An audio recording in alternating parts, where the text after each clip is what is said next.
Buckle up, friends, because we got a mega show for you here this week. We kick things off with 13-time Bassmaster Classic qualifier, 2-time Progressive Bassmaster Angler of the Year, and the most recent Bassmaster Elite Series champion, the prodigy Brandon Palaniuk. But that's not all. We are joined by 11-time Bassmaster Classic qualifier, 2-time Elite Series champion, and the very first Elite Series champion of 2025, Bill Lowen. But the hits keep coming. We actually have more than that. We have the very first Jake's Take of 2025, and we are joined by Jake Latendresse, Bassmaster videographer, and we break down the first two events. All of them join me this week. Oh.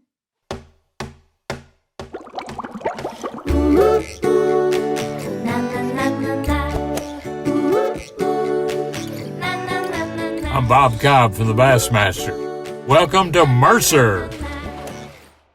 Welcome one, welcome all, friends, family, freeloaders, fishing freaks, and of course, you, my humpers. Happy hump day to all of you, and welcome into the Awkwardly Honest Fishing Podcast that goes by my last name, which is Mercer. This is the 202nd edition of the Mercer Podcast, and I hope wherever you're watching or listening to this from, that life is treating you well. We have a lot to celebrate here this week, and this is a mega show. You can tell the season is back. I just got home from Florida. Two incredible events, St. John's River and then Okeechobee, Florida. Well, guess what? We have both champions joining us this week. Brandon Palaniuk from his historic victory. Bill Lowen, the first victory of 2025 and his second Elite Series victory. And then we're going to be joined by Jake Latendresse with the first Jake's Take of 2025. So that's right. Mega shows are back in your life. This is a long one. Break it into bits. However you want to absorb it. It is full of a lot of goodness. Because guess what? A lot of goodness happened these last few weeks. And I want to touch on that specifically because we saw some incredible things. I mean, Bill Lowen's old school victory with a jig, exactly how you would expect Bill Lowen to win. And then the final day where it was so tight and so close. And you had different guys who, was separated by ounces, but Bill Lowen wins. That's all goodness. Brandon Palaniuk and three other dudes who I coined the Get Along Gang fished one area for 4 days of Okeechobee, weighed in historically large bags. Brandon actually shared lures with them. They all got along. There was no fighting. A lot of goodness. But here's the crazy thing. The fishing world and the world in general is so obsessed with controversy and just headlines that nobody's talking about that goodness. They're talking about DQs. Couple of DQs. Obviously, Matt Herron disqualified from the St. John's River and Scott Martin disqualified from Lake Okeechobee. And before I get into this, I got to say, two dudes that I both love. Two dudes that I love having on the Elite Series. Two dudes that I love having on this podcast. I mean, Matt Herron was on just a few weeks ago. Scott Martin was one of the first guests that I had on when this podcast launched. I always look forward to conversations with them. This is nothing against them. But it is crazy to me how there is so much goodness happening and everybody is focused on a little bit of darkness, which is two DQs. And they're blaming the rule rather than the rule violation.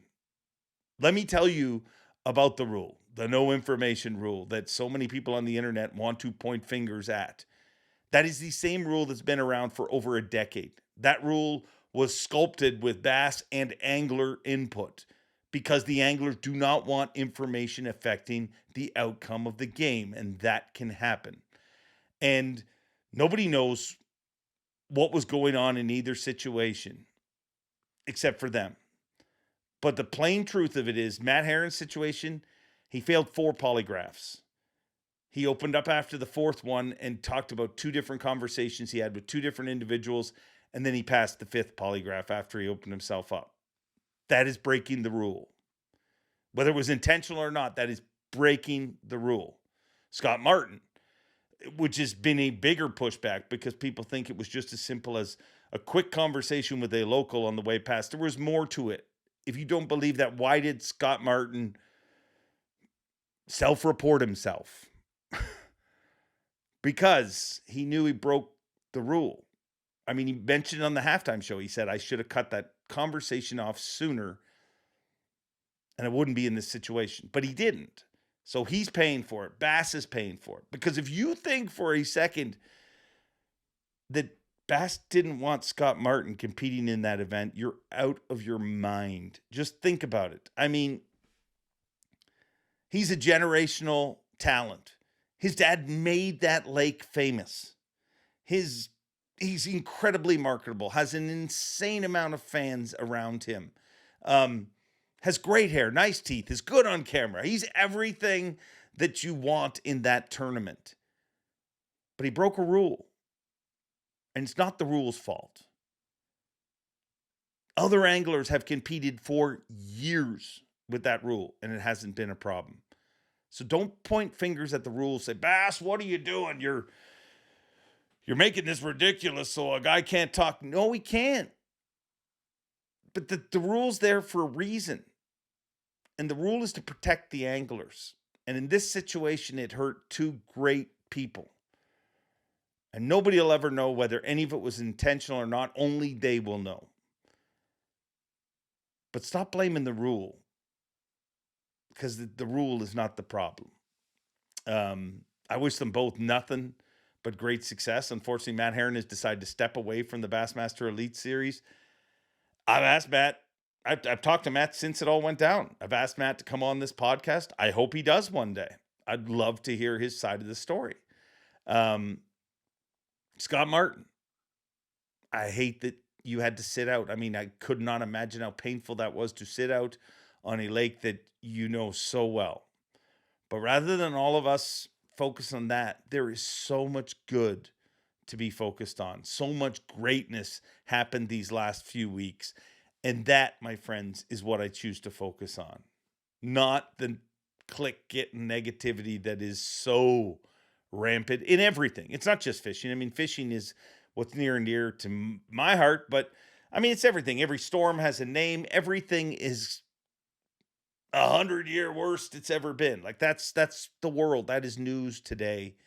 But let's just focus on a little goodness. And I mean, I'd love to hear your opinion in the comments, and I'm sure I will. But that's the truth. That is the truth. What happened in both situations. There's more to it. Bass is not just out there trying to get rid of people. Trust me. Especially those people. It's just insane to even think that. So let's focus on the goodness. But before we get into that goodness, let me tell you about a little goodness that I was involved with. I did it. I talked about it in last week's show. I was a little nervous, but I swam with sharks. I mean, I am so scared of sharks. I always have been scared of sharks for whatever reason. I'm just like, I don't trust them. But for whatever reason, in Canada, it decided it's a good idea for me to go to Florida and I'm going to swim with sharks. But as that got closer, I did get a little bit more nervous. And then as the first day got canceled because of weather, I was like, well, maybe this is the powers that be telling me, just go back to the event. You don't need to be swimming with apex predators. You just need to just go yell stuff while people hold up big bass. But I stayed and I did it.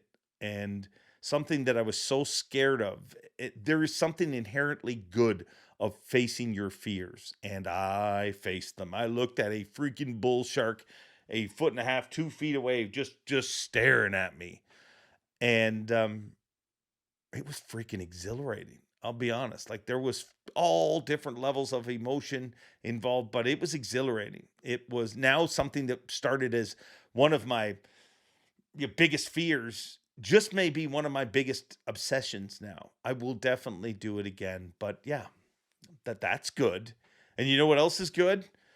The fact that we have both champions on this show. The fact that we have Jake's take back in your life. So we're going to fire through this. As I said, it's going to be a long one. Chop it up into bits. Enjoy it. I mean, it's all goodness. So we're going to kick things off with Brandon Palaniuk out of his historic victory. Then we're going to back it up with Bill Lowen with his second Elite Series victory.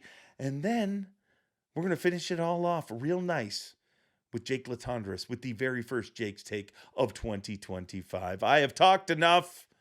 Let's jump into the meat of this show and kick it off with the prodigy himself, Brandon Palaniuk.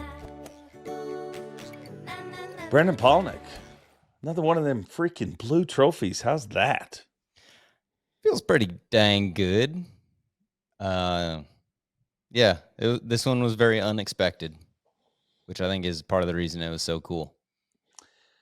Truly unexpected, or like, I mean, you told me in the weekend that you would have been happy with a 50th place finish. So, like, when along this process were you like, wait a second, maybe 50 isn't the number I'm shooting at? I think after day 2 is when you that have all 58 changed. pounds. Yeah. Because even, like my practice was terrible. We talked about that. I don't know that I caught a limit any day in practice. And when I found that spot, I made 2 casts on it. I caught a 2-pounder and a 6-pounder. And I had also caught, I think, 1 or 2 more on the riprap right there. So in my mind, I knew there was a population of fish in that area. Like there was some off the bank, there were some on the bank.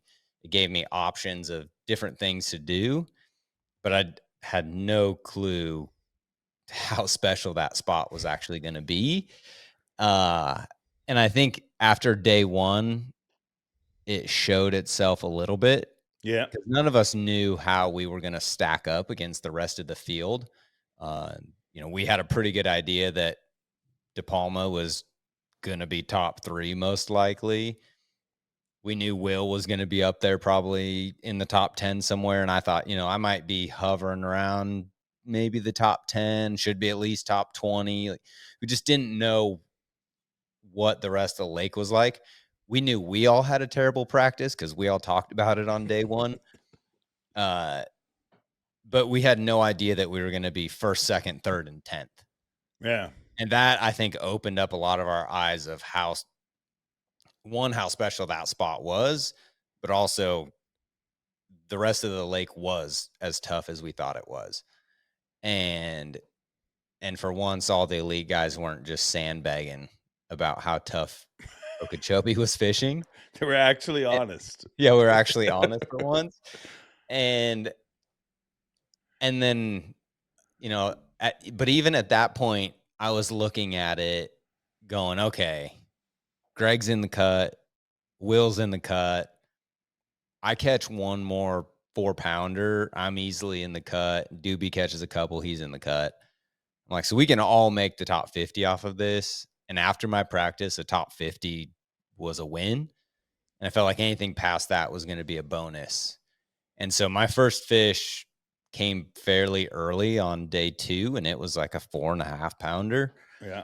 And that calmed my nerves because I had low expectations, right? I wasn't looking at it at that point going, okay, I need to catch 34 pounds to have a shot to win.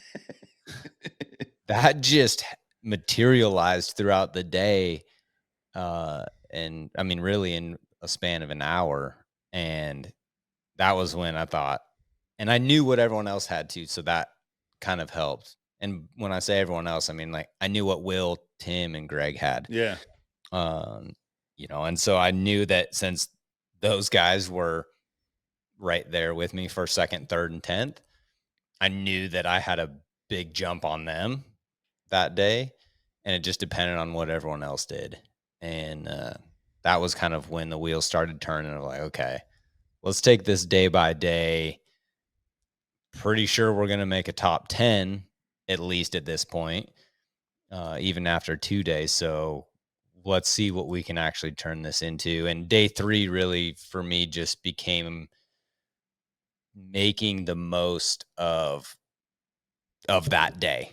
Yeah. Right? Like, tried to gain as much ground and give myself the best shot on day 4 as I could. Do you not always fish that way? I feel like, I mean, I've never asked this, but your whole not paying attention to the points and stuff, like, is it not day by day always? It is, but that one just felt like it had a different mindset to it a little bit, where I felt, I don't know. I think I had told you that, it was like kind of high hopes, low expectations. Like I continued to hope for another big bite and things, but generally there's not that much unknown for me. Yeah. When I'm fishing a tournament, I feel like I have a good grasp on like what my potential is of what I can catch. and like what a big fish is going to be. I had no clue on that spot. I didn't know if they were going to show up the next day. I didn't know if when I set the hook, it was going to be 2 pounds. Odds were it was going to be over 4, but was it going to be 10, 11, 12? Like, you didn't know on that spot. And that's that unknown kind of like, I don't know. It almost eased the pressure because you didn't know. I didn't feel like I had any control over that part of it. I just had control of the fact that I'm going to put my boat here in this area and I'm going to do circles in this little 100-yard stretch. And I may have 23 pounds. I may have 34 pounds. I don't know. On day 2, De Palma left and did something awesome. Went out in the lake and got basically 20 pounds. What did you ever contemplate leaving, or did you know that it's Not really. And part of that was because on day 1, I saw that morning bite, that midday lull, and then that afternoon bite start to happen. Yeah. And so day 2, I knew I was inside the top 50. So it was kind of like, let's just wait and see what happens. And as those guys left, we'll just put less pressure on that spot for the afternoon. And I feel like that's why part of the reason why a lot of those big ones, started to show up. There was just less boat presence on there for them to get there. Plus the wind direction had changed. So I was able to change my angle and not have to worry about casting over someone else's line or anything like that. And I don't think Greg got enough credit for what he did on that day. You ruined it on him. I mean, the credit was coming, and then you went, "Koosh, here's 34 pounds, 10 ounces." Because for him to go do that, like just say, "Hey, I'm going to bail on what I caught almost 30 on the day before." He caught a 5-pounder there in the morning, and then say, "Hey, I'm just going to go make the most of this," and to go put almost 20 pounds on the scales, like we were all mind blown, really. Those of us that stayed there, because I didn't feel like I had anything even close that I felt like I could go do that. Yeah. And like the next closest place I felt like I could get a bite was 30 miles away. So for me to run 30 miles there and 30 miles back just didn't seem like it was worth the time. Yeah. When you put that 34 pounds, 10 ounces, like, was that a situation where you started to feel, oh, wow, this could be a special day? Or was it just like, holy crap, this has been a special day? Like, had it already happened by that point when you actually started to absorb what was happening? Yeah. As each fish catch happened, it became more real and unreal at the same time. Yeah. I was like, I had 3 fish forever. And it was like a 4.5 pounder that I caught in the morning, a 120, and a like 2.5 pounder. And then I caught a 3.5 pounder on a crankbait on that prototype. And then my 5th one was the first 9 pounder. So I got all net positive 9.25 pounds of it. And that put me at 21. So it was like that fish alone was unreal, right? Because it's like, okay, now I just backed up a 23.5 with another 21-pound bag. I'm going to be in good shape. I may not be leading. I'm going to be in good shape. And then my next bite was another 9-pounder. And I almost got all 9 pounds of that because it culled out a 120. So I got essentially 8 pounds of that, and I had 29 pounds. I'm like, okay, now Greg hasn't came back, so maybe he found something magical.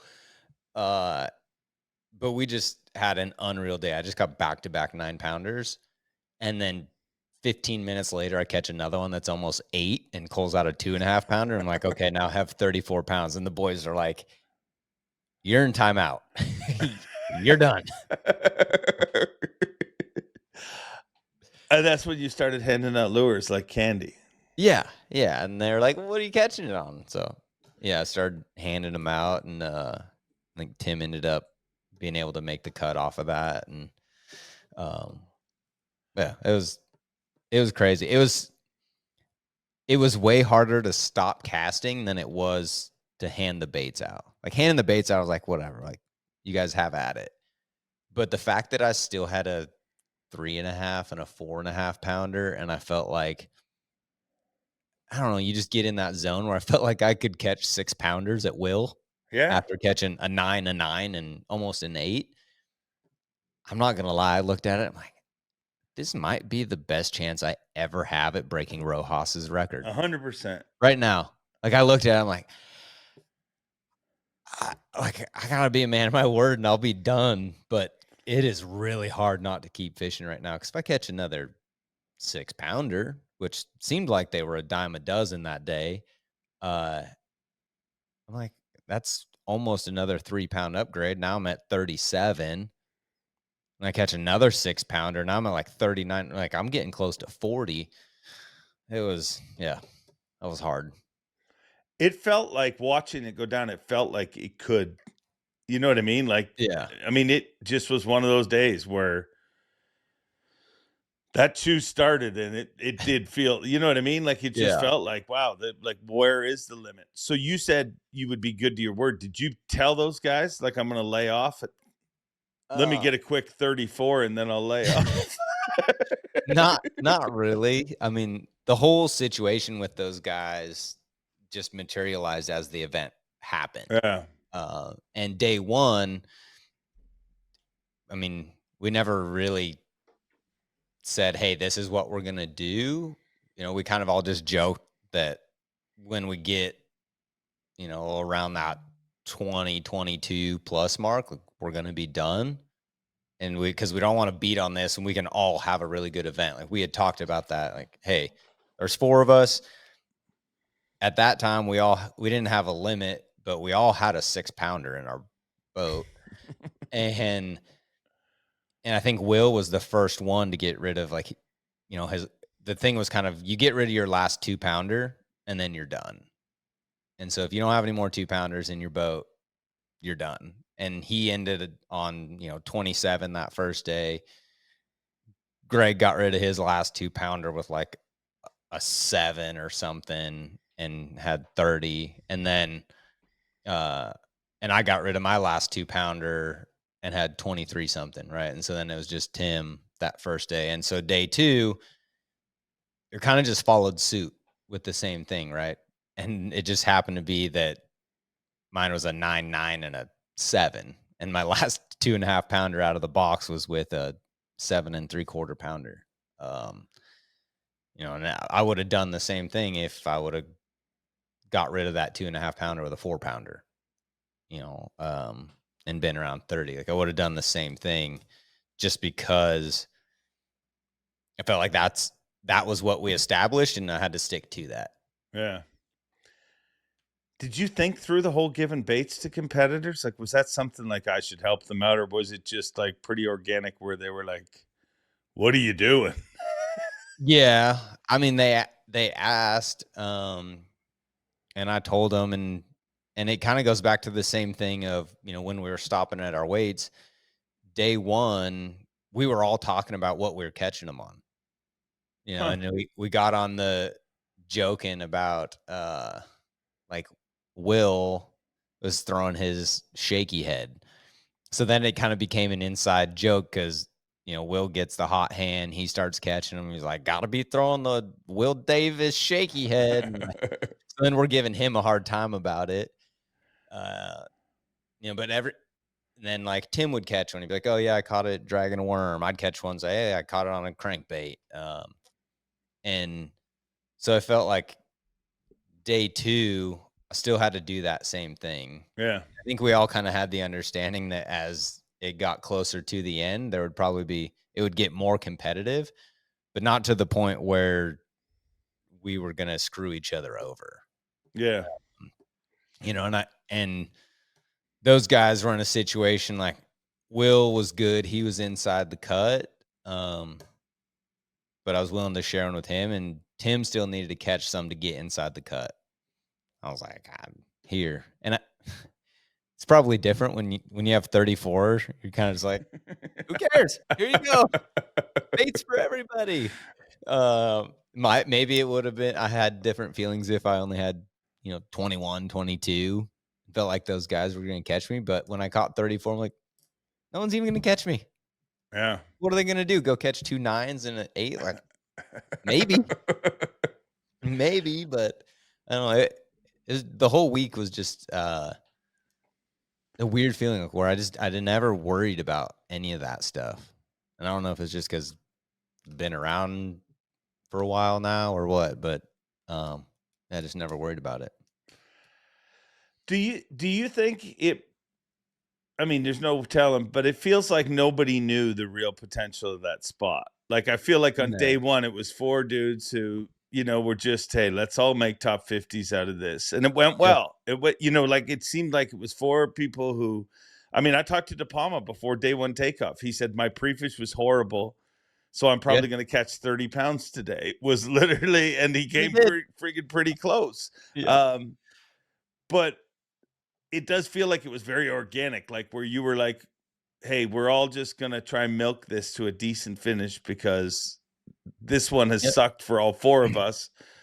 But if you guys had have known, people might have, you might have seen a little bit more aggression just simply because, I mean, if you knew that was the winning spot and 34 pounds, 10 ounces is going to come from it, people may not have been as welcoming is what I'm trying to say.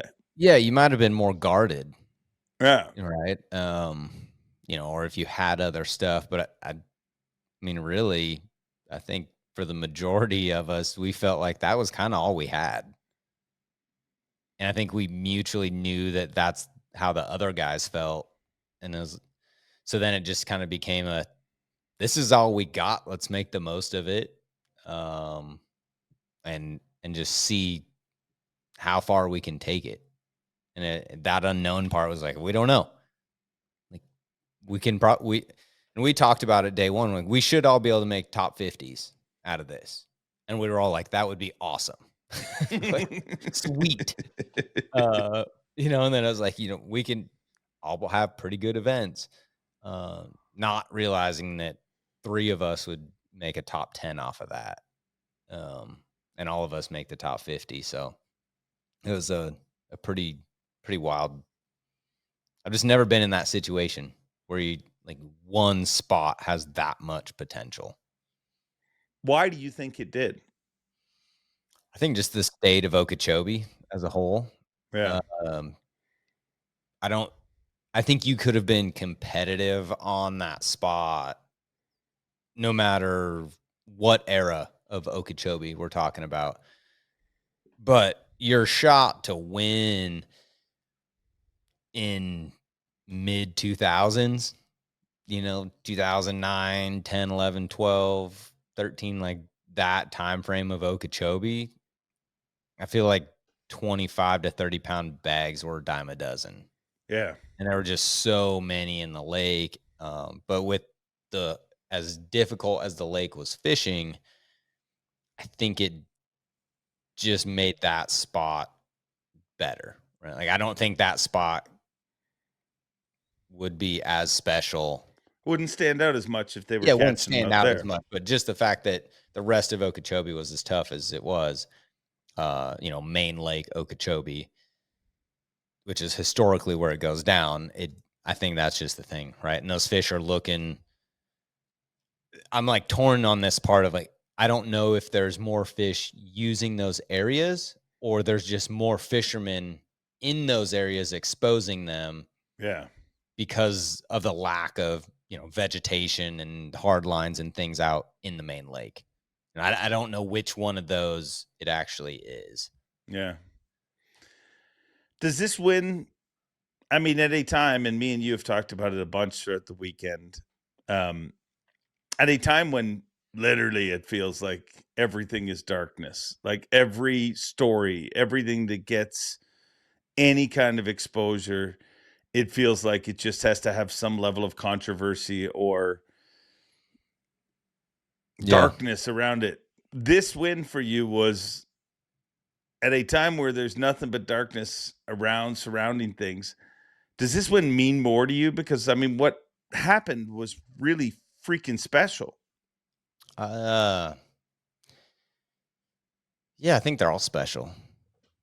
I've talked about that before, where I feel like every win almost comes when it's supposed to, and it has its own story and its own, circumstances that make it special. This was the first time that my kids got to be on stage when they're actually old enough to understand what in the world's going on. Because Cora was 4 months old or something when I won AOY. And like, they just haven't been on stage since. Like, haven't won anything since then. And I don't bring my kids on stage unless I win something. Like, me and Tiff just decided, well, we're going to reserve that for those special moments so that they understand the magnitude of that. Yeah. And, Cora being almost 3 now, she gets that, right? Like, she sees all the people out there. And that, to me, that was really cool. I think another special part of it was that on day 2, I'm trying to say this without choking up. On day 2 of practice, Tiff called me in tears and said that a really good friend of ours had passed away unexpectedly. And it's the family that we stay with in Waddington, which is where some of our greatest memories come from, right? They're amazing people and have became really good friends of ours, almost like family. And the dad of that family passed away unexpectedly, and that was hard. And I don't know, it was weird. It was like he was there, and he was such a happy, positive person that I was like, I had no choice other than to be that. Yeah. Like, he was there. And it was, I think that made it super special for me. Yeah. Because it could have been, I don't know, it was like a way to honor how special of a person he was, without really even meaning to do it. Do you think you felt him while competing? Yeah, several times. And I haven't had feelings like that a lot, but I definitely did, for sure. Can you explain what that felt like? Calming, a lot of times. A lot of it was when I was running up the river. Those like early mornings, especially like day 2, 3, 4. Like, there really wasn't anybody in front of me. Yeah. And it was kind of just me and the river, and it was glass calm, and the sun's coming up, and it's got just a little bit of chill in the air, and like, I'm just driving, right? I'm just running almost 70 miles an hour, and I don't know, it was like calming. It was weird, I just kind of look up at the sky, and you see the little bit of clouds in the sky and the sun coming up, and it was just like, it's all gonna be okay. And then I'd just go there, and it's like, just stay calm and go through the paces, and everything's going to work out the way it's supposed to. Avco not only makes incredible outdoor clothing, but they care about anglers with their 10% pledge. Avco and the Shed family donate at least 10% of the company's profits to conservation and making fishing better. Now back to the show. Well, sorry to hear about that, but I think that's a pretty cool honor. I mean, it's. What did Cora say afterwards? After a won? Yeah. Where's my friends? All she was worried about when she was out up there on stage looking around. I mean, she thought the trophy was pretty cool. But yeah, she wanted to know where her friends were, right? Meaning like where Carl's daughter was and Yeah. Atkins' kids and that. But yeah, where are my friends? Gotta love the honesty of a toddler. That kind of explains tournament fishing, though. I mean, Yeah. you always think that, I mean, and it's kind of like you win and you're like, Yeah. it's the, you know, in your case with Kyle, I mean, it's the 5 of you walking across a field with a trophy at the end of it. You Yeah. know what I mean? In life, I remember years ago when I won my first, like, what I considered a big tournament at home, and I remember it was so ironic because I mean, I remember thinking like, man, if I win this event, like, you think your life is going to be so, you know what I mean? Like you just think it's going to be Yeah. so different. And then you win and it's super cool and everything. And you're up on the stage. And then I remember I got in the vehicle and I put the trophy in the passenger seat and I'm driving and Van Halen's song came on. And it was like, standing on top of the world for a little while. And I'm like, that explains tournament fishing. Like you're up Yeah. there and you're like, but by the time you're done your freaking interviews, like the stage has been taken down. Yeah. It's just goes back to a regular park, you know. Yep. But it only moments before it was something so crazy and special. Yep. Do you find it frustrating that everything that happened around the 4 of you guys in that area, sharing lures, getting along, like, wow, there could have been so many moments. Like, you know what I mean? After day 1, I feel like De Palma could have put up a stink and been like, listen, I had 29-12 yesterday. Give me space. That Yeah. didn't happen. After day 2, you could have big brothered them all and been, listen, I just weighed in the biggest bag ever from here. I'm a vet compared to all of those guys. You are a big time veteran compared to all those guys. You could have big brothered them and been like, come on, move.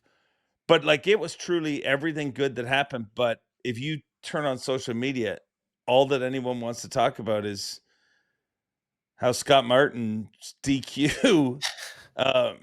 Like, Hey, do you find that frustrating, or have you even absorbed that?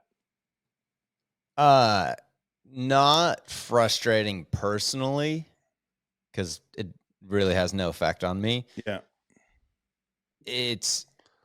I get frustrated with humanity in that sense of like, why can't you just take a moment and accept it for what it is and enjoy that moment?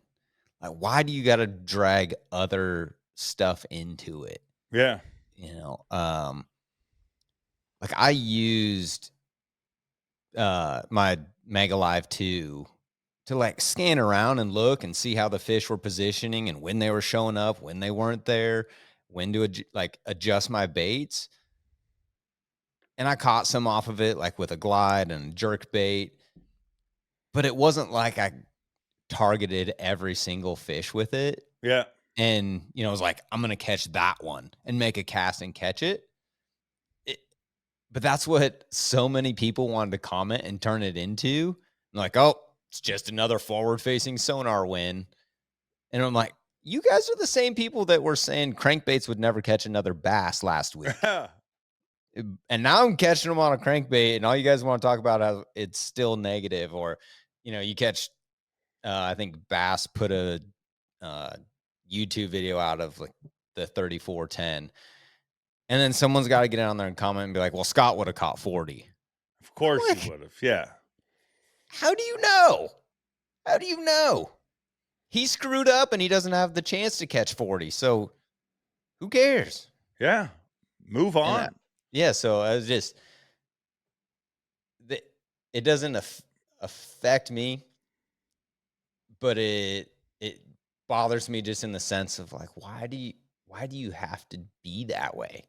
It's not good for anybody. It's not good for the person typing it out. It's not good for other people commenting on it. I'm like, why do you gotta do that? The world's an angry place, man. I know. I mean, and if what I kept saying when I was watching, when you were using forward-facing sonar, when I'm watching it, I'm like, this is a prime example of everybody that goes on the internet and says how stupid this is and how simple it is. Like, you just see a fish. I mean, you just go around and then you just throw at it and it bites. Yeah. Dude, you were surrounded by fish at times. Like, I mean, the screen was just Oh, yeah. littered with and ain't catching crap. Like, I mean, it's a tool that definitely, but I mean, I think it's got there's going to be a lot of upset people that have never used it that go on the internet and just think it's like, because come on in my boat, I'll show you just how ineffective you can be with it at times. It'll drive you Yeah. crazy. I mean, and yeah, they're just they're going to be upset about something. Yeah. Right. I mean, it doesn't matter. That's just, they spend too much time in front of a screen, creates a bunch of anxiety in their life, and then they're upset about something and they turn little things into big things that don't need to be. And Yeah. you just got to let it go. It's not that big of a deal. They spend too much time in front of a screen, so they choose to bitch about people looking at a screen. The irony. Oh, it is so sweet. The irony. You mentioned crankbaits. Between you and John Garrett, dude, we had back-to-back Florida events with 30-plus pound bags, all caught on crankbaits. Like, Yeah. that's got to feel good. I mean, because the world said that crankbaits are dead. They, you know, they built a gravestone for crankbaits. They do still catch bass. Turns Hate to out. break it to you people. And they'll catch bass when a lot of other baits won't. You know, just because of the reactionary aspect of it. You know, you can get big fish, and especially big ones, right? Because they're smart. Yeah. A little bit more weary, but they will react to a crankbait sometimes when they just won't react to anything else. And man, I always say, like, however I'm catching them, like, oh, that's got to be my favorite way to catch them. I think a lot of us are that way. Yeah. Do you get like that? You're like, oh, this is the best way 100%. to catch Yeah. them. I And then mean, you'll be doing something else the next day, and you're like, oh, this is like the best. I literally did that on day 2. I caught one punching this one little mat. I was like, oh, that felt so good. That's my favorite way to catch them. And then I catch those 9-pounders cranking. And I'm like, this is the best. This is my favorite way to catch a bass. but if you had lost one of those 9s, you would have been like, see, that's why I hate crankbaits. That's yeah. But there is something special to it. Yeah. You know, just especially when you're fishing one fast and a 9-pounder just stops you dead in your tracks. And it especially on a glass rod, you get that absorption in those giant head shakes. You just instantly know that it is on another level. Yeah. You know, and then they like to come up and waller around, and I don't love that. Kyle loves it for footage. Makes it look great on live.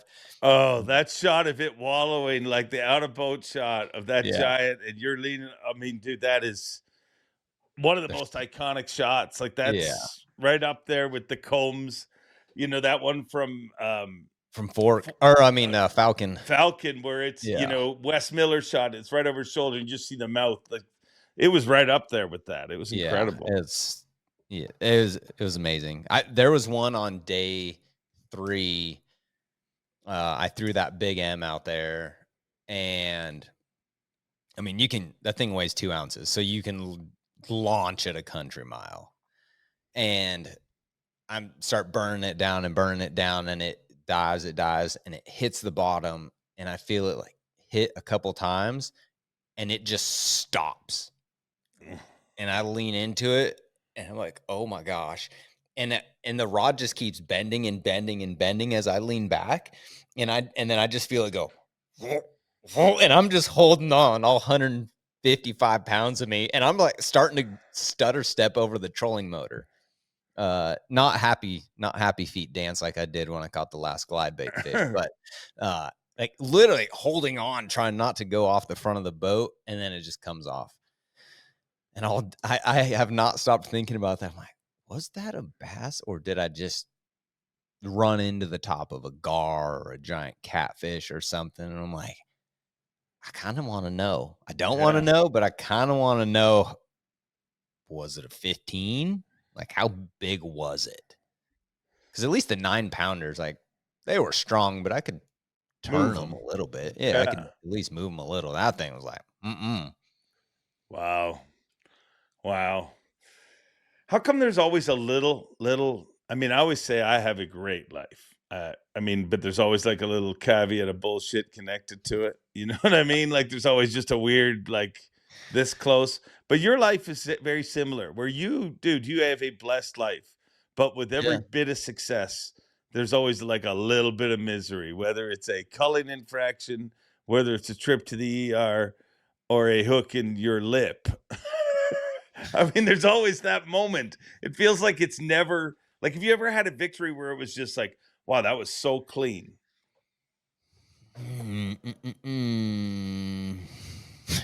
Well, not Bull Shoals, not St. Lawrence River. I guess the only two would be Rayburn and Champlain would be it. Because I screwed up at St. Lawrence, that's the funniest part. I culled one and got DQ'd the tournament before, and then forgot to cull one and got a 2-pound penalty at the next one. And if I would have just not culled and forgot the tournament before, I still would have had a 4-pound lead. So it's like more irony. Yeah. But yeah, and then even Santee, when I won at Santee, I screwed up, made a cast with 6 fish. But I caught a double there, and like that was just a train wreck. So really no hooks or culling infractions would be Rayburn and Champlain. Which oddly, both of those I kind of won in the last minutes. Yeah. Of both of those events. So yeah, I don't know. I think it's just proof that nobody's life or situation is perfect.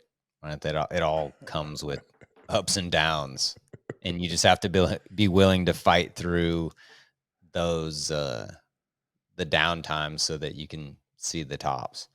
Yeah.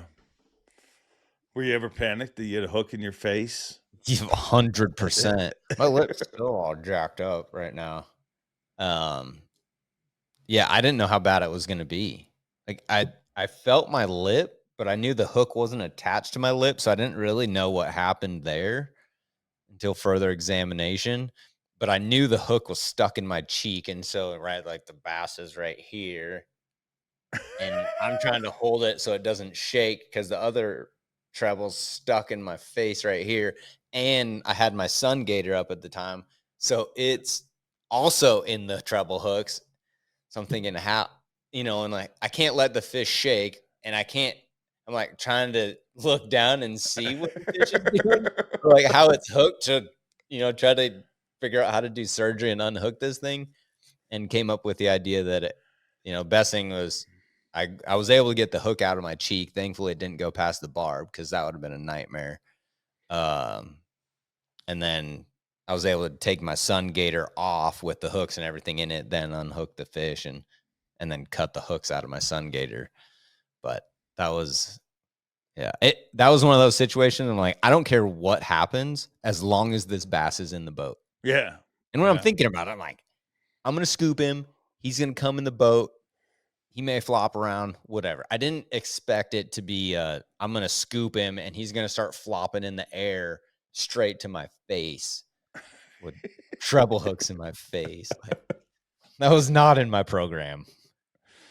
It added some drama. Yeah. Bass appreciates it. And here's the great, I mean, not to vent about this crazy stuff, but like, let it rip. I got to look and see where it's at now. So I catch that 34.10 right on day 2. And Kyle builds a beautiful, awesome edit. 78,000 views. Then we put out a 20-second clip of catching a single 5.5 pounder with a hook in my face, and it's got 1.1 million. You see? Like, You see trying that? too hard. I mean, Who cares about 34 pounds? Just put a hook in your face. yeah. I mean, it's the truth. It is messed up. It's the world is celebrating the weirdness. Yeah. I mean, it is so bizarre the way the world is now. And so, I mean, is it a business move to just keep jamming hooks in your different appendages? No. No. It's not worth it. It's not worth it. It really doesn't feel that good. How did on Sunday? I mean, if you can struggle with what do you have, an 18-pound lead or 19-pound? What was it, 18 or 19 pounds? It was like 18 and change, I think. Yeah. So let's just call it. But if you can struggle with an 18-pound lead, you kind of did. Yeah. Did you ever, like, was there a part of you that I feel like it's human nature to be like, yeah, maybe I shouldn't have given those guys those baits and they caught those few extra fish, or maybe. No, I never thought twice about sharing that water or giving the baits to those guys. The thoughts that crept into my head was, I shouldn't have lost that one. You know, like, wish I wouldn't have lost that one on day one, or wish I wouldn't have lost that one on day 3. You know, just things that happen. But when it's your time, none of those end up mattering. Yeah, obviously. You know, but like when I didn't know that I didn't need to catch a bass on day 4. So when I lost that 5-pounder at the boat, like I felt like that was crumbling, right? Because I knew that fish had the potential to lock it up. Yeah. Or you know, really make a big push. Because even at 4 pounds, you know, it was like, okay, guys got to catch 22-ish, 23. Not easy, but definitely doable. Yeah. And really it was Greg has to catch that. You know, not just everybody. Because it fell off quick after, like, yeah. He was 18 pounds, but I think third was. Yeah, then it was like 25 or 26, 27, something like that. So it, like, every one of those 1 to 2 pounders was like, okay, that's like, it just made it a little bit harder, right? It was like, it felt like when I caught a 2-pounder, they had to catch a 4. Yeah. And then, you know, when I got to 9.5 pounds, I started doing the math. I'm like, okay, like, they got to have a pretty good day. They got to have like the 3rd biggest bag of this entire event. But man, the conditions have been setting up for Okeechobee to go off and for it to happen. And then when I caught that last one that was almost 6 on a glide, for me, that was more of the winning moment than the trophy hoist was. Yeah. It was like that. Like, I knew that made it almost impossible to beat me. Do you, in that situation, I mean, you knew that, but did you have any nerves coming into weigh-in, or were you just like, hey, this is a victory lap? I had 2 different sets of nerves. I had one set of nerves that said,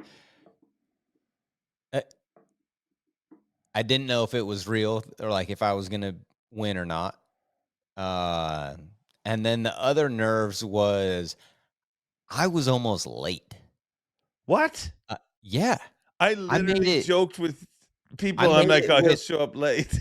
I made it with 30 seconds. And I'm not talking at 2:59 and 30 seconds. I'm talking with that, you know, you're still in until it turns 3:01. Yeah.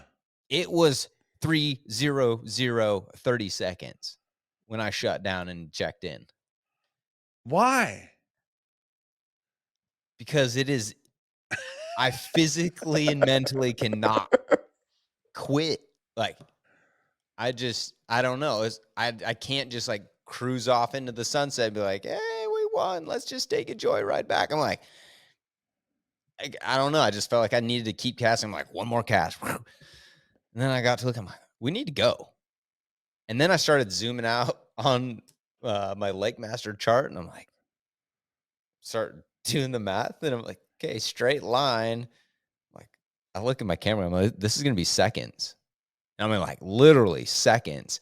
And so the whole time I'm just puckered up running, and I don't know how, like, my boat every single day ran faster in the morning than it did in the afternoon, which it should. It's cooler air. Yeah. You don't have your live wells full. Like, it's supposed to run faster in the morning. My boat ran faster on the way back on day 4 than it did the entire event. Wow. No idea why. And so I'm ripping back, and I'm doing the math in my head, and I've got my cursor up there, and it's telling me how far the distance is to the check-in. And it's saying like 6 miles. And my thing's saying 5 minutes.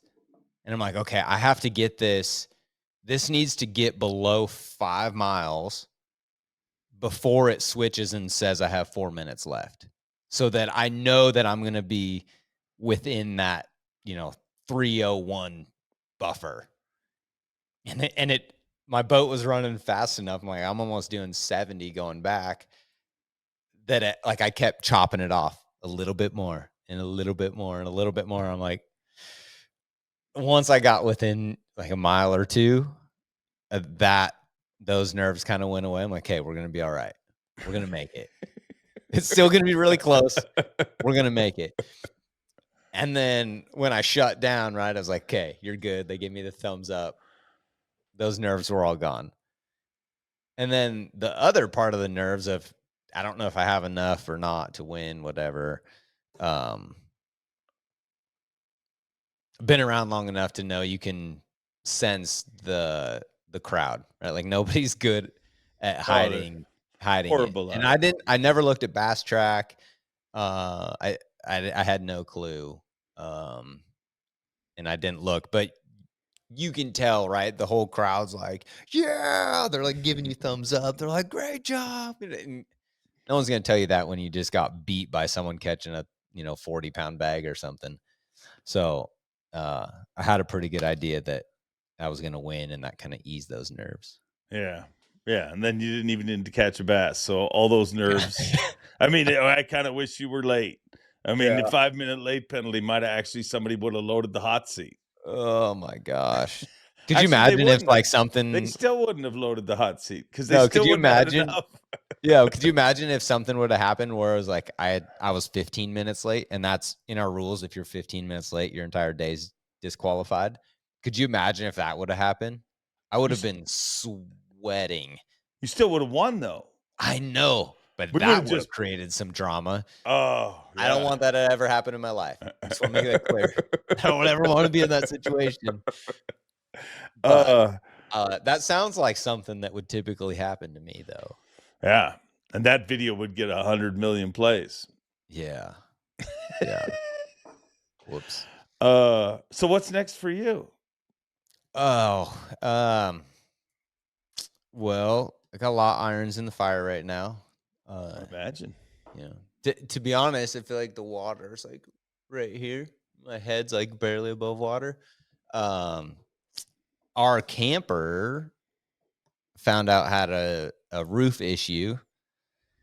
Dug into that a little bit more throughout the week, and figured out it was going to need a roof replacement on our RV, which is, pretty much our living quarters on the road, which has 6 months of elk and mountain goat meat and all that delicious stuff. And I drive up to Tampa yesterday, take it to the dealership, and they start asking questions, and I'm answering their questions, and they start asking more questions.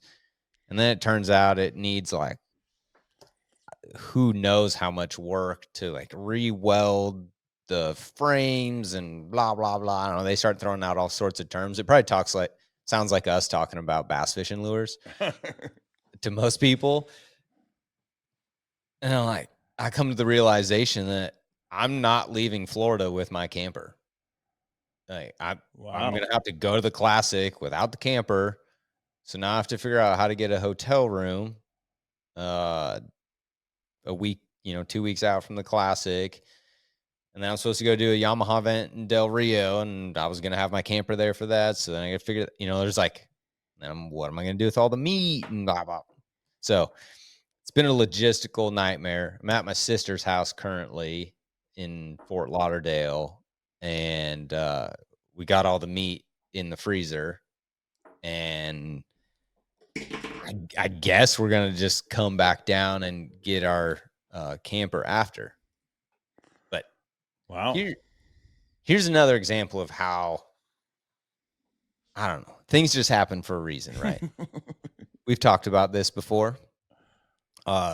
So throughout the tournament week, whatever, Yamaha was asking me, they've got a photo shoot that they wanted to do the first week of April before our North Carolina event. So I'm trying to figure out, like, where is it, whatever, because I'm going to have to drive 2 vehicles from Texas, from Del Rio, all the way back. And they're like, oh, it's back down here at Okeechobee in Clewiston. So I'm looking at it thinking, man, this is going to be a lot of driving with my kids and blah, blah, blah, like figuring it out. And now I'm like, it actually works out perfect because my camper is going to be here. I have to come back down here anyways. I'm just going to drive over, pick up the meat in the freezer, go back, pick up my camper, and keep going north to North Carolina. I'm like, how does that happen? Well, thank God it does. I guess. I don't know. So, yeah, that's what I'm up to. That was a long-winded answer. It's a train wreck. Thanks for letting me vent about that. It's fine. It's fine. It's nothing's perfect. Who needs a roof on their camper anyways? No, it's not a big deal. Convertible camper's fine. Kids will love it. Sleep under the stars. Yeah.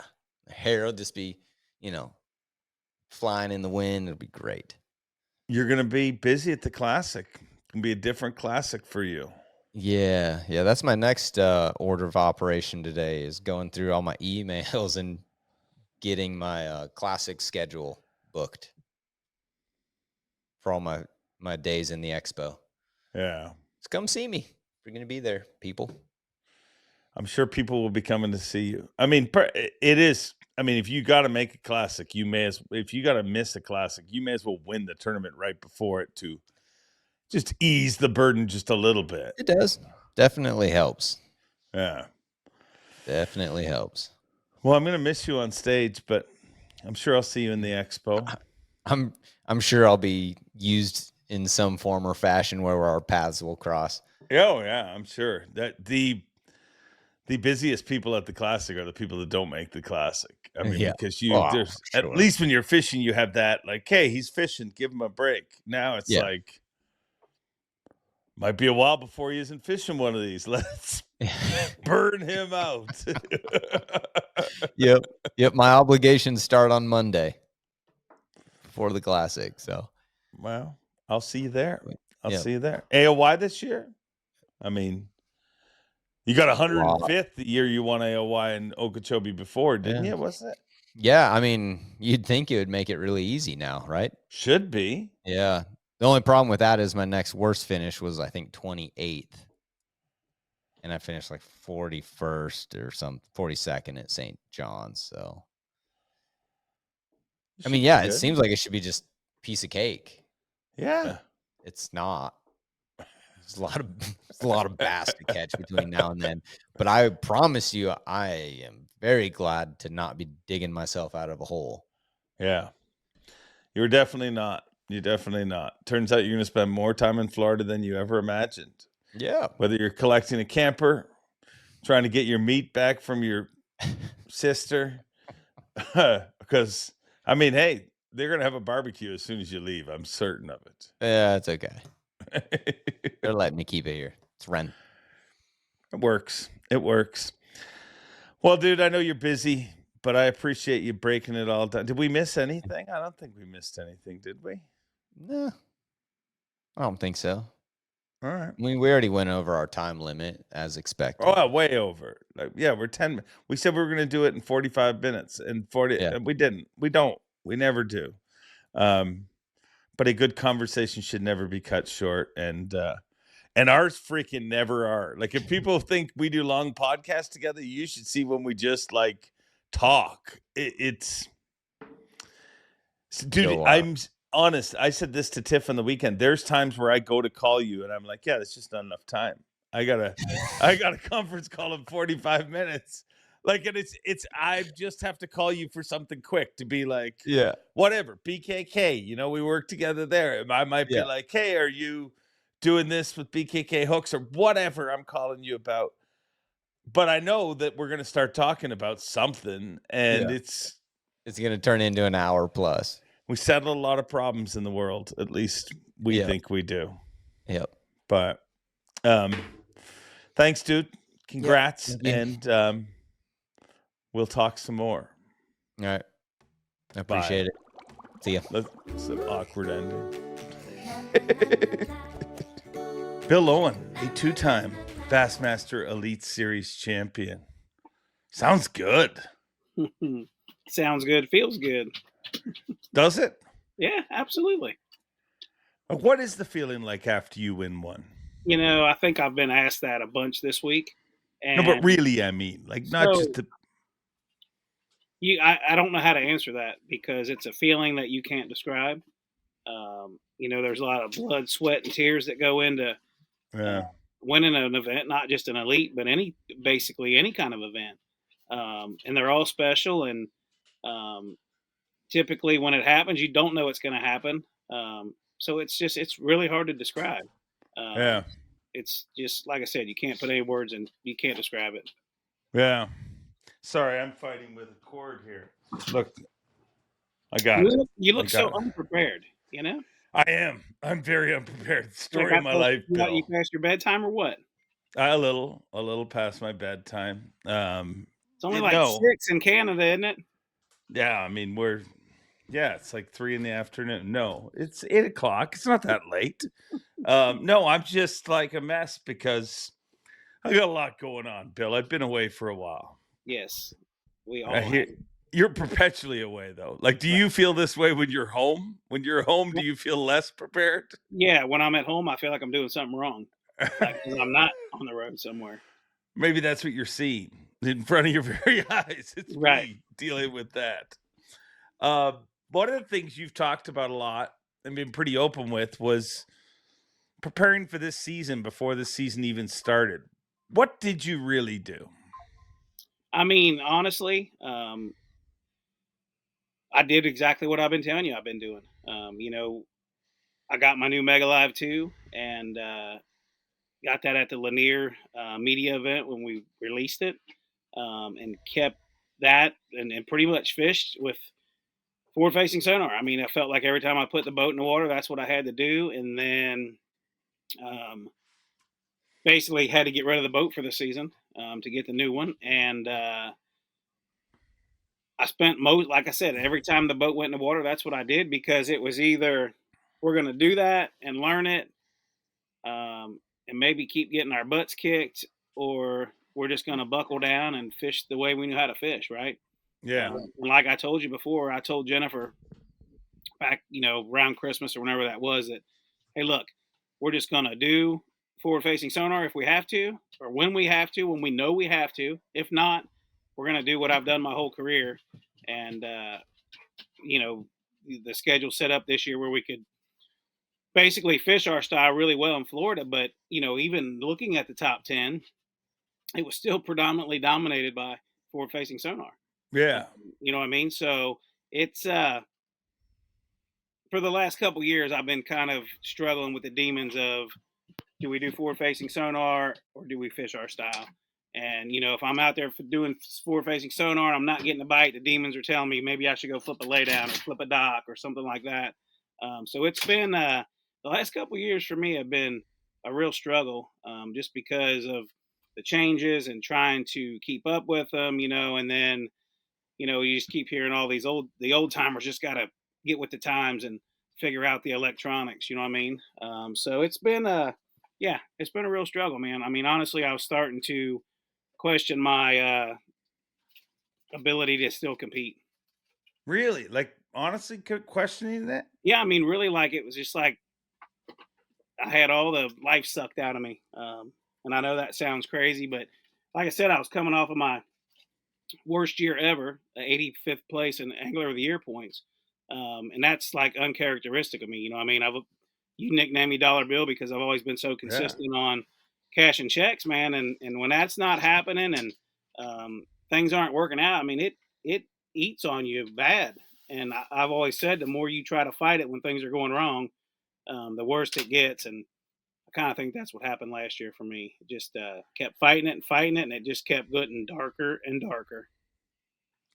How much of that fight was coming directly from experiences you were having and results you were seeing, and how much of it was coming from there was a real darkness around that? Like, but I mean, I find myself getting sucked into it at times where if you just spend too much time on the internet and away from what we're lucky enough to be part of, you really do feel like it's different than it really is. Like, so how much of that was just real life experience and how much of it was just that feeling of the industry being overtaken by something?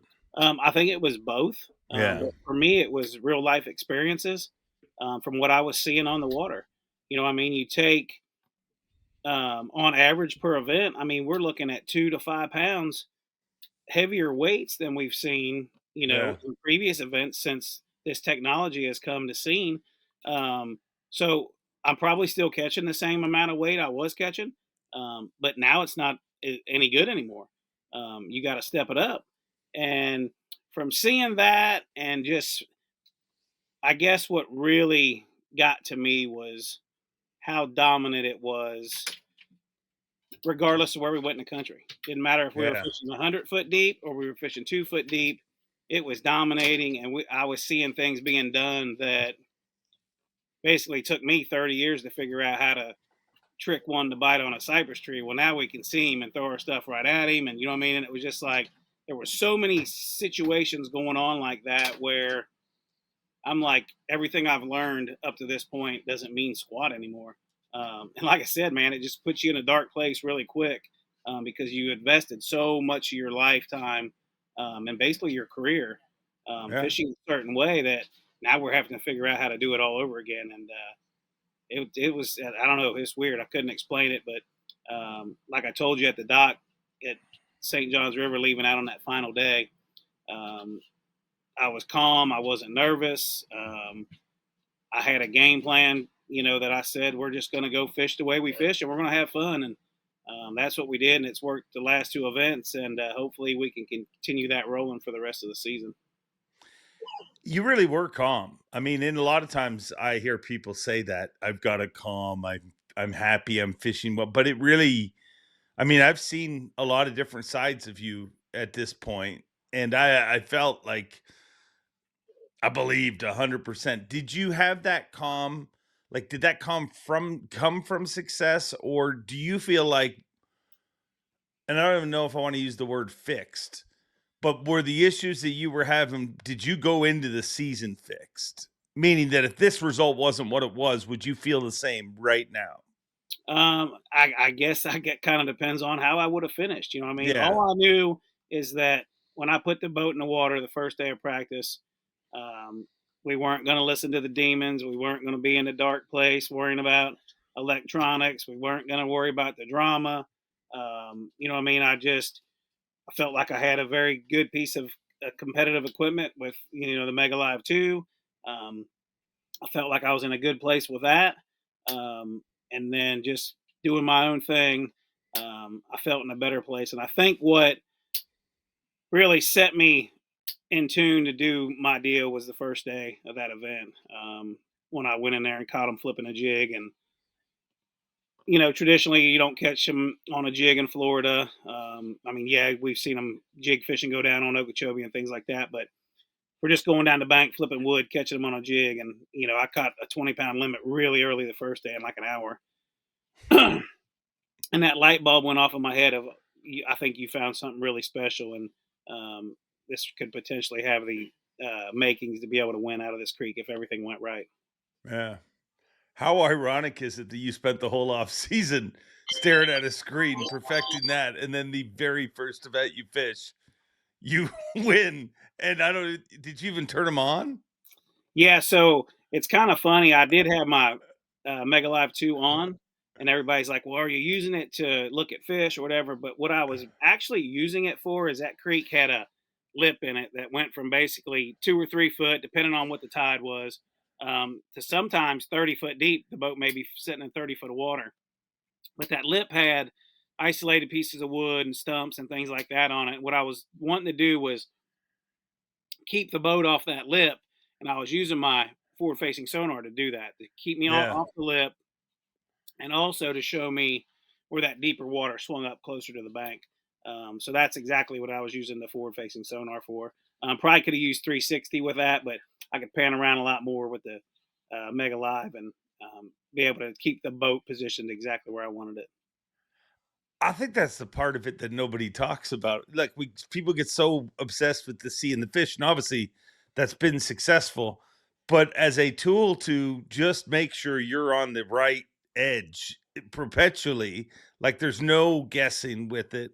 It is a big player. Why do you think it feels like from the outside it snuck up on people more than any other technology? Like when side imaging came along, there were people that were early adapters, but it pretty much the whole field, I feel like, got into it around the same time. But this definitely felt like people were like, ah, and then all of a sudden they were like, oh, what just happened? I mean, I don't think it just snuck up on the anglers. I think it snuck up on the whole industry. Yeah, no. From I mean, tackle manufacturers to everything. It was like, oh yeah, it's just another piece of equipment. There's some guys catching them on it. It won't work shallow, and we've seen it dominate everywhere we've gone in every water depth. And I do honestly agree with you that it snuck up on all of us. You know what I mean? I don't think we put enough emphasis on trying to learn it quick enough, and the guys that embraced it and took off with it, you see how well they're doing with it now. So I guess, like they said, us old timers got to figure out how to do it. But I think there was like different shifts in that thing. Like I think there was guys. I think initially, I honestly think that part of the problem with it was, I mean, the original Panoptics wasn't what it is today. They had a bunch of commercials where they had Jason Christie and Bill Dance dressed as bikers, and I feel like that almost like dumbified it a bit. And then when people that did realize the power of it, they're anglers, so they just shut up and didn't say a word to anybody.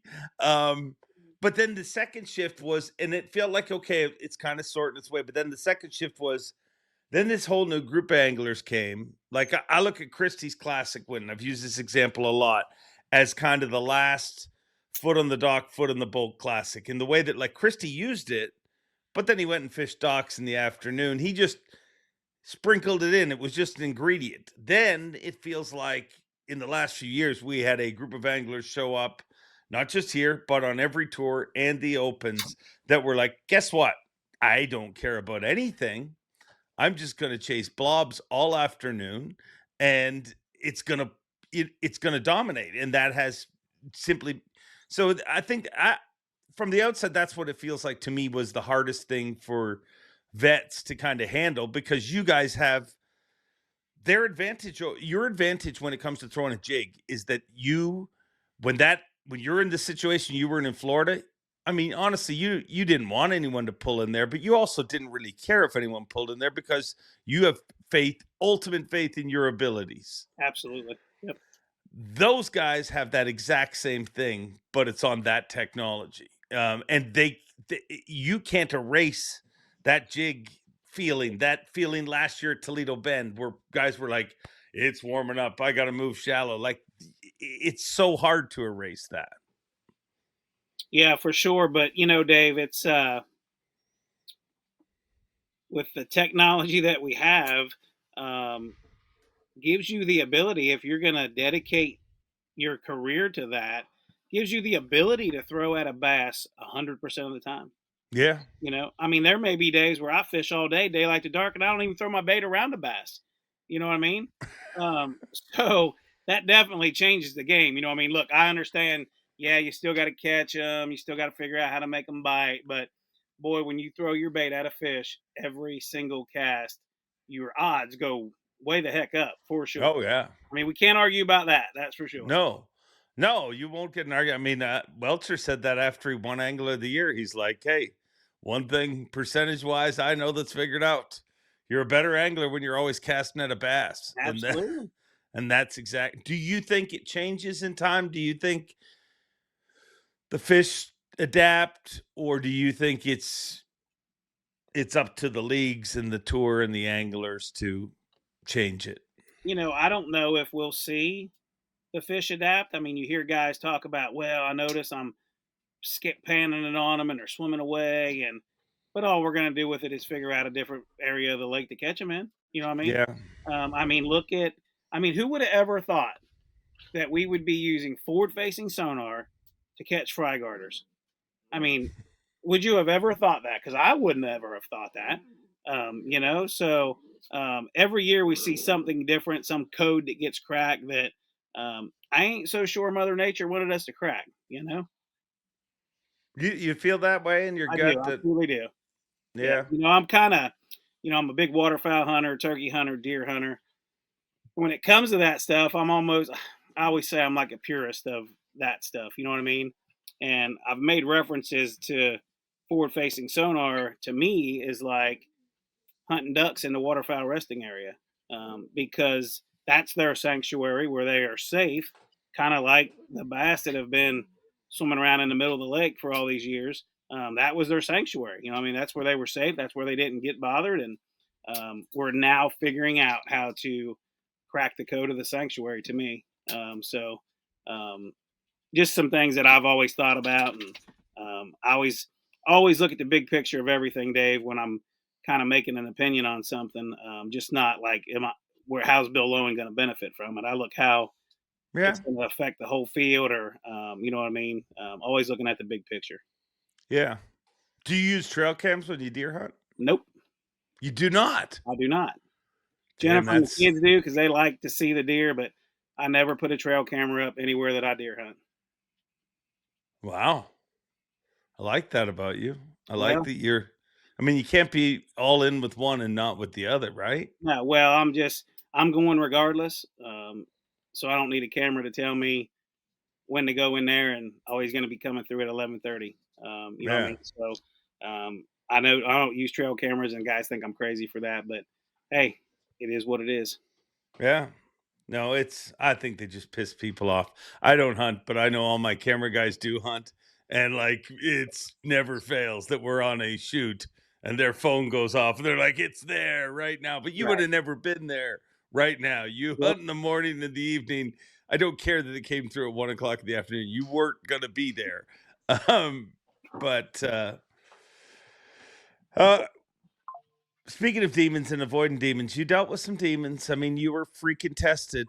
It seems like there's no win without somebody being tested. This past weekend, Palaniuk, when it looks like he's skating to a victory, he was tested, but you were tested a little extra hard. What went through your mind as Sunday went on? Well, you know, obviously the first thing that I'm thinking about is John Garrett catching a 31-pound bag, and if he does that again, and I really stub my toe, we don't get the win. I mean, you start thinking about all these things that could potentially happen, or you know what I mean. So it's I mean, obviously we know everything's got to go right to pull off a win, but when you're in Florida, you just know that any swing of the rod could be a 10-pounder. You know what I mean? So, you know, I was very fortunate that week to, like, just for instance, a 4-pounder that gets wrapped up in the tree, that fish comes off every single time. And this time it didn't, you know what I mean? Yeah. So everything's got to go right. I always said I'd rather be lucky than good any day. You know what I mean? So yeah. Amen. Yeah. What do you do though in that situation? Like when you mentally, do you have tricks, things like, do you, because I'm trying to put myself in your head, and I do when I'm doing coverage and I'm watching you, and trust me, your whole family, everybody supports you, is trying to will a bass to just eat his damn jig. Right. But when you're in that situation, are you right there? Are you just like focused on every cast? Are you trying not to look at the clock, trying not to think, or like, how are you controlling those emotions? Because somebody like me would be laying on the front deck in the fetal position, sucking my thumb about 20 minutes into it. I do that a lot. I just don't do it while the camera's on. It's very smart of But you. so, and I hate to always keep bringing up the Ohio River where I grew up. Okay. Yeah. So the fishing on the Ohio River is horrible. It sucks, right? But what the Ohio River did for me was taught me how to keep my head on straight when things aren't going right. I knew every day when I put that boat in the water, I was going fishing for 5 bites. Yeah. And them 5 bites may weigh 6 pounds, they may weigh 8 pounds, right? So I grew up fishing the grind every single day. I mean, heck, when the bite's on big time and they're really biting, 10 pounds is a big bag. Right? So when things are going tough, or maybe when there are grinder events, like it seems when I excel, because I think a lot of guys already are beat Yeah. before we even make our first cast, right? Because conditions are bad, the fish aren't biting, blah blah. But for me, that's just another day. So if the Ohio River did anything for me for my career, was taught me to never get down, never give up. And the other thing that I've always kind of been proud of myself about is not having a mental breakdown when things start to go bad. You know what I mean? Because I learned a long time ago, my dad was a big help with that. That my dad always, one of his favorite quotes was, "What don't kill you makes you stronger," right? And True. I kind of always kept that in the back of my head, that if you have a mental breakdown and start falling to pieces, it sure the heck's not going to help you. You know what I mean? It's Yeah. not going to change the situation for you to throw a fit and stomp on the front deck. So I just never get, and no matter how bad it is, or how many I've lost, or how far I'm behind, I just never let myself get defeated, if you want to put it in those words. Um, with all that being said, Dave, in my whole career, I've never been in a situation to win where I was going out with a big giant lead. Yeah. Typically for me, if I'm have an opportunity to win, somebody's always had a big lead ahead of me, or you know what I mean. I've always had to claw all the way from the back to get up to the top. I don't remember if I had a lead at Pickwick or not, but it just always seemed like when I was in the situation to win, somebody always had a big giant lead to me. So that was all new for me. I didn't never been in that situation before, and I think that may have also helped with me being as calm as I was as well. But you don't have any like mental practices that you go through, like to center yourself or anything? Like, it's just like, what is going through your mind during that time is what I'm trying to figure out. Like, Well, here's what's going through my mind is that my wife's mean and crazy, and if I don't keep it together, she's gonna get the belt out when I get back to the camper. You know, she's sitting over here looking at me. Are you she gonna get the belt out right Yeah, now? uh-huh. Yeah, Jennifer, it would be wonderful for the podcast. Go right ahead and whoop them. yeah, that would not be good. But Dave, honestly, I really don't have some kind of deal that I go through. I mean, you've been around me long enough to know I'm pretty much the same Bill Lowen if I catch him or if I don't. You know what I mean? And that's just kind of how I've always been in life. And just yeah, I don't have a deal, man. Well, what is your focus level like when you're competing? Like, you've been around me enough to know that I'm an idiot. Like, dude, when I'm talking to you, I'm still focused on the bird that's on the tree over there and a squirrel that ran past. But which is why I could never ever make it on the Elite Series. I would. You think Trey McKinney gets penalties? I would never be on time for nothing.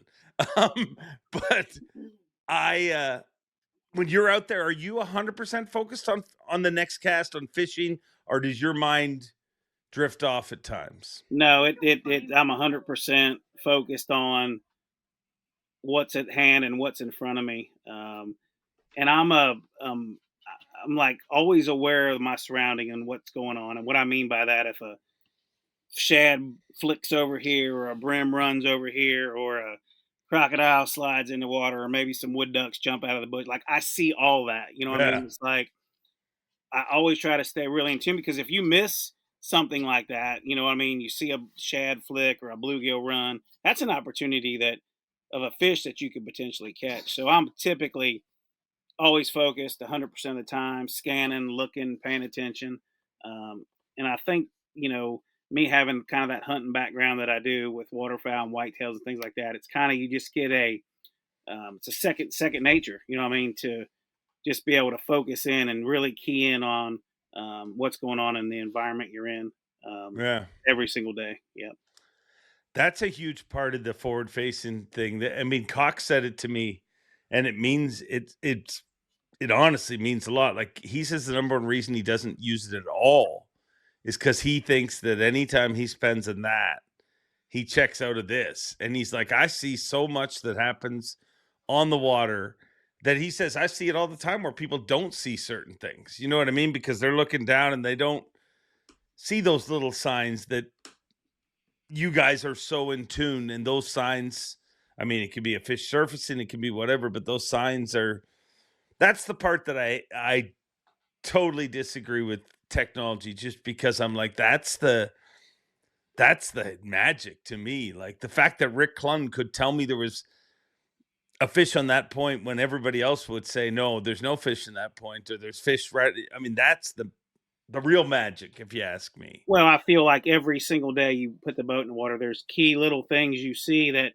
will clue you in on what you need to do for that day, whether it's the direction of the wind, or, like I said, the shad flicking on the rocks, or maybe the bluegill that are on the bed, waking around. That if you're buried into a screen, you don't see that. You know what I mean? Yeah. And to me, when I'm on the water, I part of just being out there is seeing some of the coolest sunrises and sunsets, Oh, and herd of deer or turkeys gobbling in the woods. And I'll be honest with you, when I'm focused on forward facing sonar and I got my head down, staring at a screen, I'll look up and I don't even know where the heck I'm at. You know what I mean? yeah. And I don't like that feeling. You know, it's Yeah. I don't know. Of the enjoyment of this is seeing what Mother Nature has to offer, um, and I don't ever want to miss that any day, any afternoon, any time on the water. You Yeah. know, something like, just to touch on that just a little bit, like Wes Logan called me yesterday, right? And he's like, dude, I just saw the coolest thing I've ever seen. And I'm like, well, what'd you see, dude? And he's like, I just watched two wood ducks come out of a tree, a little tiny hole in the tree, a hen and a drake wood duck come out of the hole in the tree. And he's like, that's the coolest thing I've ever seen. Um, and that's the kind of stuff I'm talking about. Stuff like that Yeah. you see on the water that you're going to remember for the rest of your life. And to me, that's what it's all about. Yeah. I totally agree. I totally agree with that part of it. I mean, the best analogy for forward facing sonar and fishing is just like talking to someone when they're texting.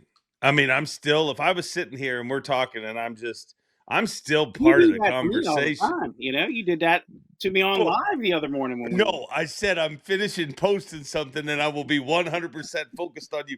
That was the exact opposite. I was right. like, I have to do It's the this. same but Uh, different. that, Yeah. what the? Like, I this is got a the lot of. first time you got nothing to say. No, you're a champion. I have to treat you with respect. um, that week, an amazing. Well, first of all, before we get on that you said that there's signs that point you in a certain direction. Was there a sign? Like, what were there a few signs that told you, hey, this is what I need to be doing?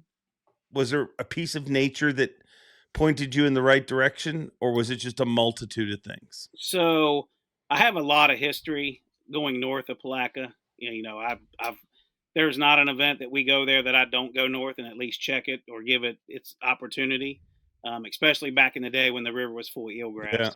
Yeah. It was a lot of fun that way. But now, since the eelgrass gone, it's mostly hardcover, like what we've seen that I was fishing. But I think the biggest key or whatever we talk about that you pick up from Mother Nature or whatever was the fact that we had cold fronts that were coming in. And my first initial thought was that if I could find them fish in them deeper creeks, that I felt like those fish would be less affected by the cold front. Because look, let's face it, if you fish in Florida, you know what a cold front does to a Florida strain bass. They hate it. They don't like it. They act weird. But I just felt like in my heart, from my experience, that if I could find some deeper creeks, they wouldn't be affected as much. And I had 3 creeks that were deeper that I had really good bites in. Well, the 2, obviously, we saw the last day. I went to them right out of the gate, and the water temperature had dropped into the 50s in those 2 creeks. So I knew immediately that those creeks weren't going to go or come into play. So I went back to my primary, and the water was still 60, 61 to start the morning out. So touching on that, details or Mother Nature or whatever, that was my first clue of the week to try to figure out where I could find some fish that would be less affected. And I didn't want to go down to the springs and get involved in that merry-go-round again, because it seems like for me they bite good in the springs in practice. Well, when it's game time, they never do. So that was my game plan. The first day I did the spring thing and all that, and the second day I went north and found what I found. But that was my plan, is to try to find some deeper locations. Today's high-tech fishing world can be a real pain in the neck, especially if you're running the wrong mounts. Beatdown Outdoors, they bring the graph to you. And they support this podcast and care enough about you to make this a short ad read. Check out Beatdown Outdoors. Now back to the show. When did you know that you were on a pattern that could win? So I did not honestly have a clue, because I believe when I went into Deep Creek in practice, I had 6 or 8 bites in there, and the biggest fish I caught wasn't even a 4-pounder, it was a heavy 3-pounder. But what I did notice in there is there was a lot of brim and a lot of bluegill up extremely shallow. And I'm not the smartest guy in the world, Dave, but when the brim are up shallow, then the big bass aren't far behind them. So then I ran to some of them other deeper creeks, and still the same thing. I'm getting some bites, but I'm not seeing anything really big. And then the last day of practice, I roll into one of them creeks that are really shallow that I didn't think that would be a player, those shallow creeks. But I rolled in there, and like the first bite I get's like a 5-pounder. And then I get 3 or 4 other bites really quick in that shallow creek. So I'm thinking, well, now maybe I screwed up and didn't pay enough attention to the shallower creeks as well, right? But with that being said, I had no idea that I was on the caliber of fish that I was on until that very first morning. Literally catch, like I said, a 20-pound bag in the first hour. And then I caught one more good one swimming a jig that day to give me 21 and a half or whatever I had. And when I left out of there that day, I thought to myself, I might have found something really, really special. And then on the second day, when I catch 24 and a half or whatever it was, then I really knew. And then I think it might have been the second day was when Jason Christie rolled in there on me. Yeah. And he's like, man, is this where you've been fishing? And I said, yeah, it's where I've been fishing. And he's like, dude, I've just caught like 12 and I've been in here for 30 minutes or an hour or whatever it was. And he's like, I'm getting out of here. You got an opportunity to win in here, and I'm going to let you have it. And I said, man, I really appreciate that. And he rolled out and left. Had he not, the outcome could have been really different. You know what I mean? Because I think there was a good population of fish in there. I don't know if there was a good population of big fish in there. So if you're in there splitting it up with somebody, and very rarely do you have a body of water all to yourself. We had another angler in there, but he was going all the way to the headwaters of the creek and working his way out, so he really never got on anything that I was fishing. But yeah, Dave, with that being said, it just kind of the conditions set up perfectly, I think, for what I was doing, for sure. What Christie did, is that becoming more rare? You gonna make me answer that? No, I mean, dude, if you don't ever want to answer anything, you just have to say, Yeah, I don't feel like answering that. I don't want to say that it is getting rare, because we still see it happen, quite a lot. But I think it's just, I mean, let's face it, man, guys get desperate, right? And they're gonna do whatever they got to do to catch one. You know what I mean? And if that means, how we say, these guys will steal candy from your kids if they think they can catch one. You know what I mean? So it's a very competitive thing, but I still think we got a lot of guys that would do exactly what Christy would do. You know what I mean? Yeah. And you kind of know who you can help out and who you can't. You know what I mean? Because you know who will repay the favor to you. You know what I mean? Um, so I don't want to say it's a rare occasion. I'll say it like this: it's a situational occasion. How's that? Situations are situational. Right. I think it's more important. That's why I think when something like that happens, I mean, I know personally, I try to talk about it as much as possible on live. Uh, even when things like this past weekend, those four guys work in one area, Palaniuk sharing lures with them and stuff. We talked about that to nauseum because, dude, that's the stuff that doesn't get talked about. And to me, that's if you want that to continue happening, I mean, the only way to make that continue to happen is for people to see it and to see that it is the right thing and it's okay because, dude, if those four dudes got into a fight this past weekend, 10 times the amount of people would be making videos about I mean, I have literally seen, I can't even say I've seen a handful of videos outside of coverage videos, like people covering the event. But I haven't seen very few videos talking about how weird and not how weird, but how cool it was that you had four dudes in one sport working together that didn't plan it together. They just ended up there together. They had every reason to, Polnick could have big brothered them after day two and been like, hey, I just weighed in 34 pounds. He's a vet compared to all of those guys. And nobody's talking about it because that's just the sad truth of the world. Because people just don't talk about the good anymore. No, I mean, we have so much negativity and drama going on that we needed two events like that to kind of shine some light on us. You know what I mean? Yeah, Um, I agree. it's I uh, agree. it's sad that we even have to have that conversation. But like you said, it's just kind of almost the world we live in anymore. Yeah. What did obviously I saw the Lowens backstage. I saw the whole crew and I saw you go off and you're got to do your pictures and interviews and everything afterwards. But what did you guys do afterwards? Did you celebrate? Do you what happens when you finally get to be with your family and the trophy? Well, we were trying. We had to get immediately to Okeechobee. We were trying to figure out, are we going to leave right now? We're going to leave in the morning. And finally, I was like, you know what? It won't do us any good to drive 5 hours a night, get there at 2 in the morning, be dead tired tomorrow. So we'll just sleep in, get up early, head over. And I think I got on the water at 11 o'clock Monday for practice at Okeechobee, which worked out great. But we really didn't celebrate. We went and had dinner at Corky Bell's, which is kind of that stop you always go to when we go to Palaca. But Yeah. I think that my team Lowen, at least from me, doesn't get enough credit. You know what I mean?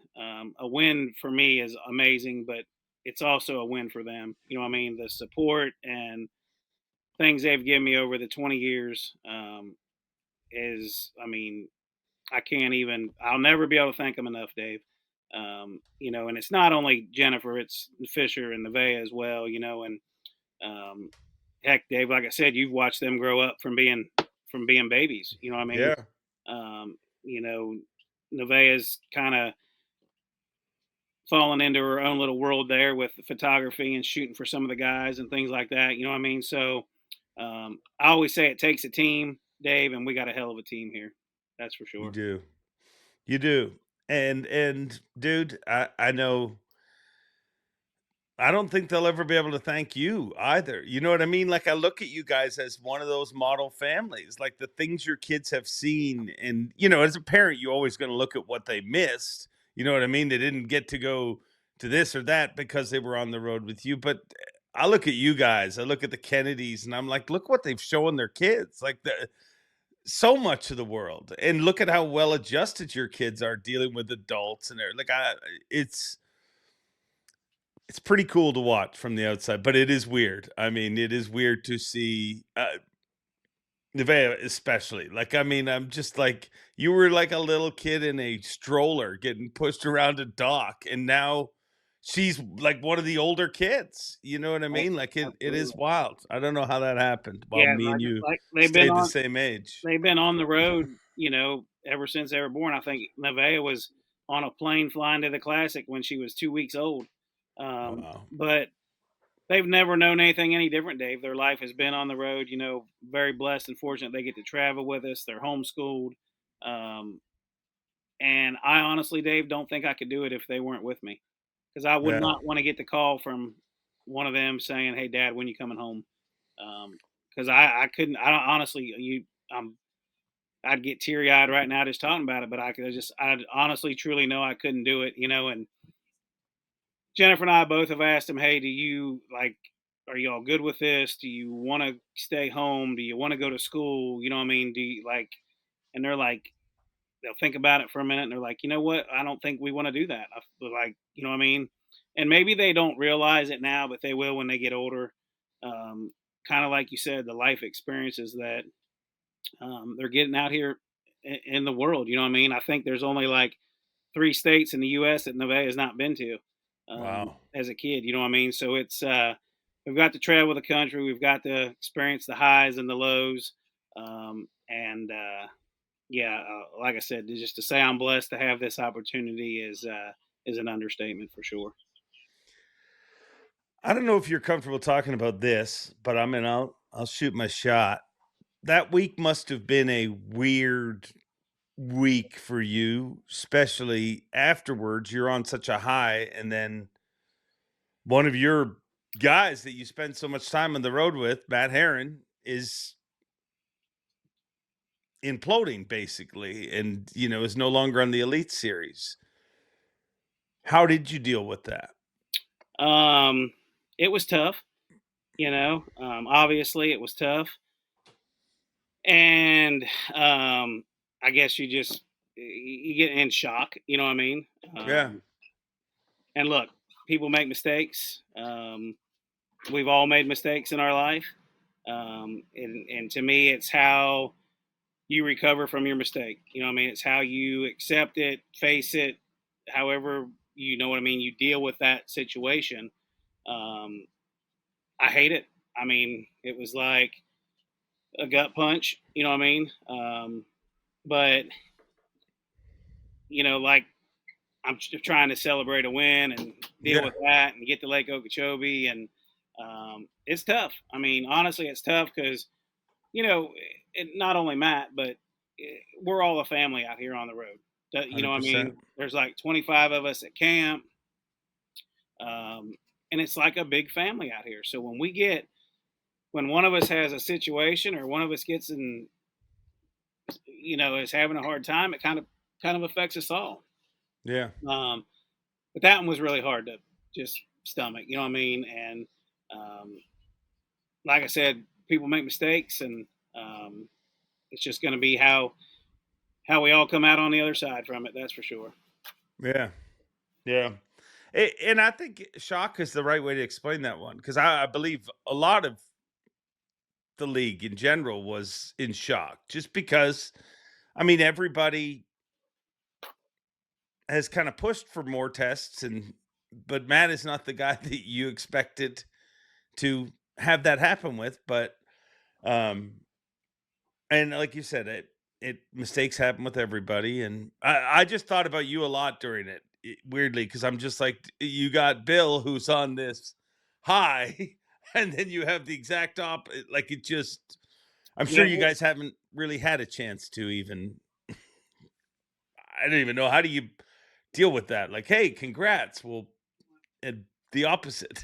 Like, it's yeah. I mean, it's rough tough, one. and like I said, it's hard to stomach. But it's like you don't know. Like I don't know what to say. You know what I mean? Nothing I can Yeah. say is going to make it any better for him. Or um, it's just like I said, it's freaking heart wrenching. It truly is. Like I said, it's like a family out here, and um, just you never want to see any of your friends or anything going through something like that. And it's just we got to be so careful with You know what I mean? It's like you're scared to talk to your dad about fishing or anybody. You know what I mean? Yeah.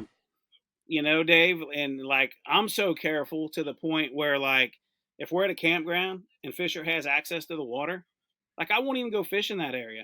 You know what I mean? Because I don't never want anybody to say like, well, Fisher's catching them right behind the camper and that's where Bill's fishing. You know what I mean? Um, so I don't ever even fish on the canals or anything that butt up to the campground because I don't ever want to be questioned from, you know what I mean, for my integrity for the sport.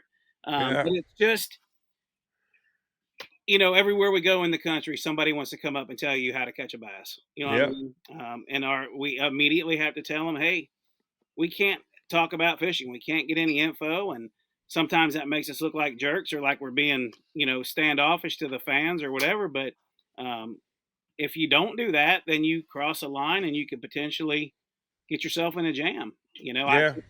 I had to take a polygraph at Lake Okeechobee, which passed and everything was fine. But so everybody's going to get drawn, I believe, with the new system we have. You know, I don't remember what that exact number is, but I think we're 5, 6, 8, 10 people are getting examined from every event. So Yeah. it's going to be a good thing. And I do know this for sure. The whole field's on edge right now about the information rule. That's for sure. Yeah. But it's not new, right? Like the No, it's information, not new. it's over a decade. It's I mean, it's been going for decades, and we all fought for it because we thought maybe people were getting info, yeah. and you know, so we fought and fought and fought, and Bass finally gave it to us, and here we are. Yeah. That's the part I find weird. I think some people think this is a new, all of a sudden, the only thing new is that there's more testing than there's ever been, Absolutely, more stringent tests than there's ever been. But again, that was anglers that have pushed for that. Um, but it's a weird thing to deal with because I've seen you guys in that situation where somebody, people just want to run down to the end of the dock and tell you, oh, you where you need to be, and you got to cut them off.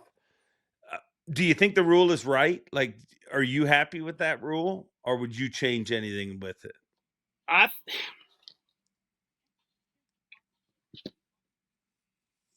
I hate rules that are hard to police, Yeah, right? I agree with that. And I definitely think that's one of them. Um, and so I don't know. You know, do I think we should be able to get information? Absolutely not. Um, I think at our level, the information thing should you go figure it out on your own.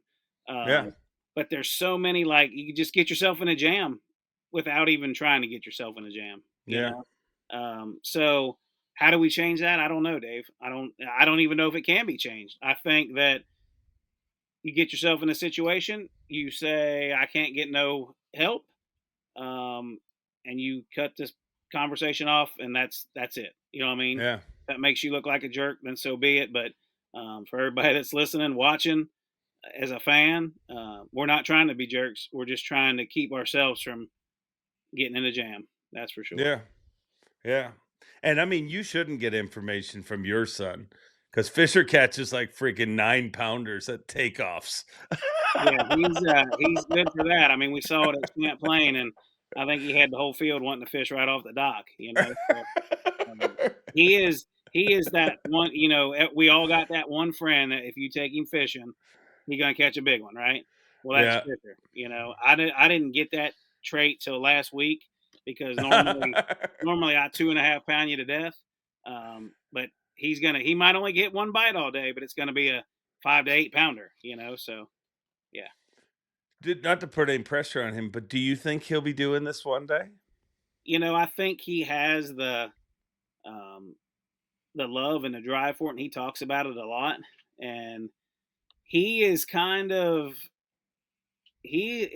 struggling with the forward facing sonar thing as well, Dave. And I know that's crazy to Really? say for a 13-year-old kid, because he'll literally say to me, Dad, that it's the coolest thing he's ever seen.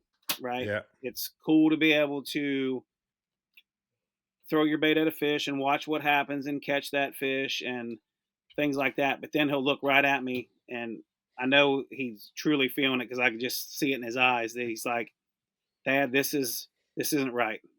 We shouldn't be able to do this." and then he'll say, let's go skip some docks. You know what I mean? So he's kind of struggling with the whole thing too. And then I catch him saying, Dad, if I'm going to try to do this in the future, I have to learn forward facing sonar. And that kind of breaks my heart. You know what I mean? To think that the way I learned how to fish, that might not even mean anything to him.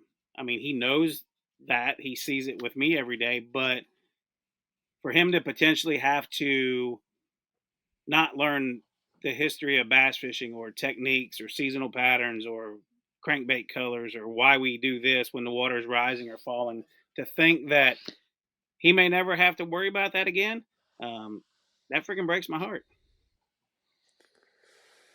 Yeah, I still think there's many chapters to be written on that. Like I think we live in a world where people think that, boom, this decision, like bass is obviously, I mean, our decision was not a decision really. We just made the screens 55 inches, which is a big TV in most people's houses.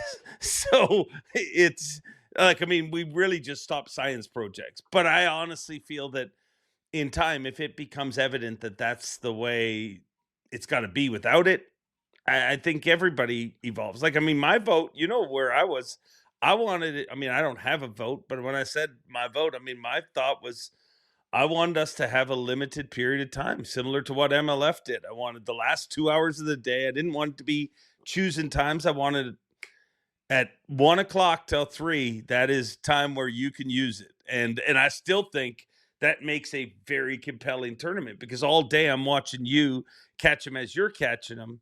And I'm a Bill Lowen fan. Well, now I want to see if, though I have even more interest in the guys that are using it to just see that they won't catch you if I'm your fan. You know what I mean? But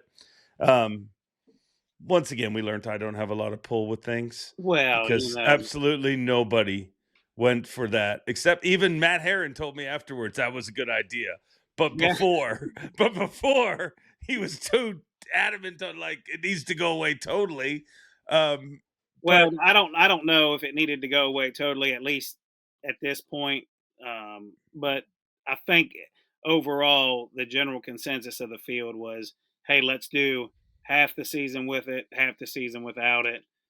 Do a random draw on what events get it, and see how it works out. See if the guys that dominate with forward-facing sonar can catch them fishing traditionally, not old school, traditionally, or see if the traditional guys can catch them forward-facing sonar deals. You know what I mean? Let's let Angler of the Year be decided on the best, well-rounded angler, and that would have been, to me, that would have been the best scenario that we could have possibly played out, because everybody would have still been happy and the whole world wouldn't have hated us. Well, I don't think the whole world hates us, Bill. Well, I mean, maybe the world you're hanging out with in this week, but not the whole world. And I think that world should love us. Well, it's just the forward-facing sonar is just such a touchy situation, because you either get praised for your opinion or you get crucified. And I've been on both ends of the spectrum, and so you just got to be careful. Yeah, no, I hear you, and I think as long as your thought, that where it gets muddy is when people start making thoughts just solely based on them, and that is a plight of tournament anglers, and that's a plight of human nature in general. Like, if you say to a group of people that sell insurance, we're going to do this, I mean, if it benefits them, they'll like it. If it doesn't, they might not. But I think as long as you're looking at what's right for the sport, for the future, you're doing the right things. And I think 5 years from now, it could totally look different. It could look,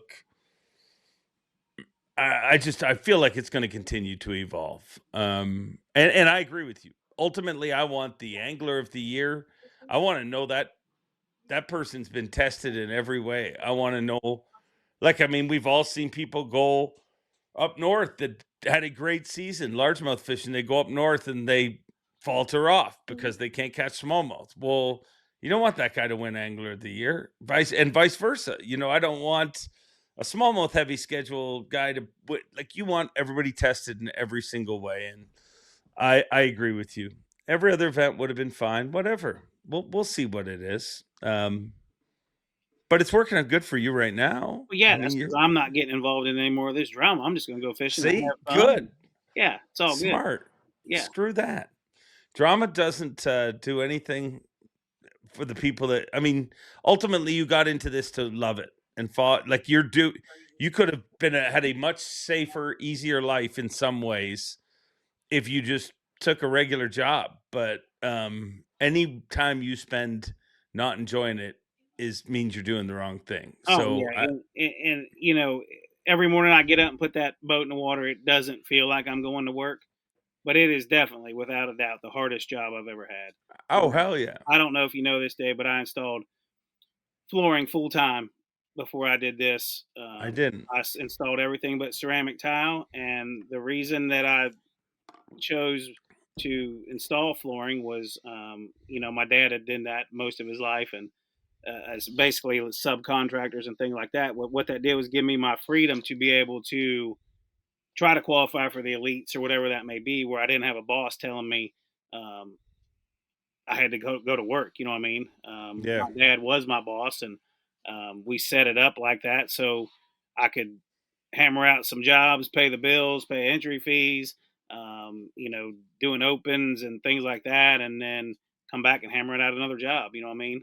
But yeah, like I said, it doesn't feel like you're going to work every day, but it is um, probably the hardest job. I know it's the hardest job I ever had. Not so much physically, but mentally. Mentally, this sport right here will kick you right in the face. Yeah. Yeah. Yeah. No, it's not easy. It's not easy, but you're doing something you love, and I love seeing that you love it again. Because you did go through a little bit of a. I mean, you're not the only one. A bunch of people went through it, but it's awesome to see your whole family rewarded. And what better way to tell you you're in the right space than to kick off the season with a win? So I hope that you keep on kicking ass, and I know you will. And I just wanted to say congrats, and I've already kept you longer than I promised. I know you got a busy week ahead of you. It's all good. It's fine. It's just part of the deal. You know what I mean? Look, if I got to stay on podcast and radio shows and answering phone calls or whatever, I'll take it every single time because blue trophies are very rare. Like I said, you can never take it for granted, and this stuff just comes with it. You know what I mean? You might as well not fight it; just embrace it and make the best out of it that you can. Well, hopefully this wasn't that painful, Bill. No, not at all. I just always you make me nervous because I don't ever know what you're going to ask or what you're going to say. What did I ask that shocked you? Nothing yet.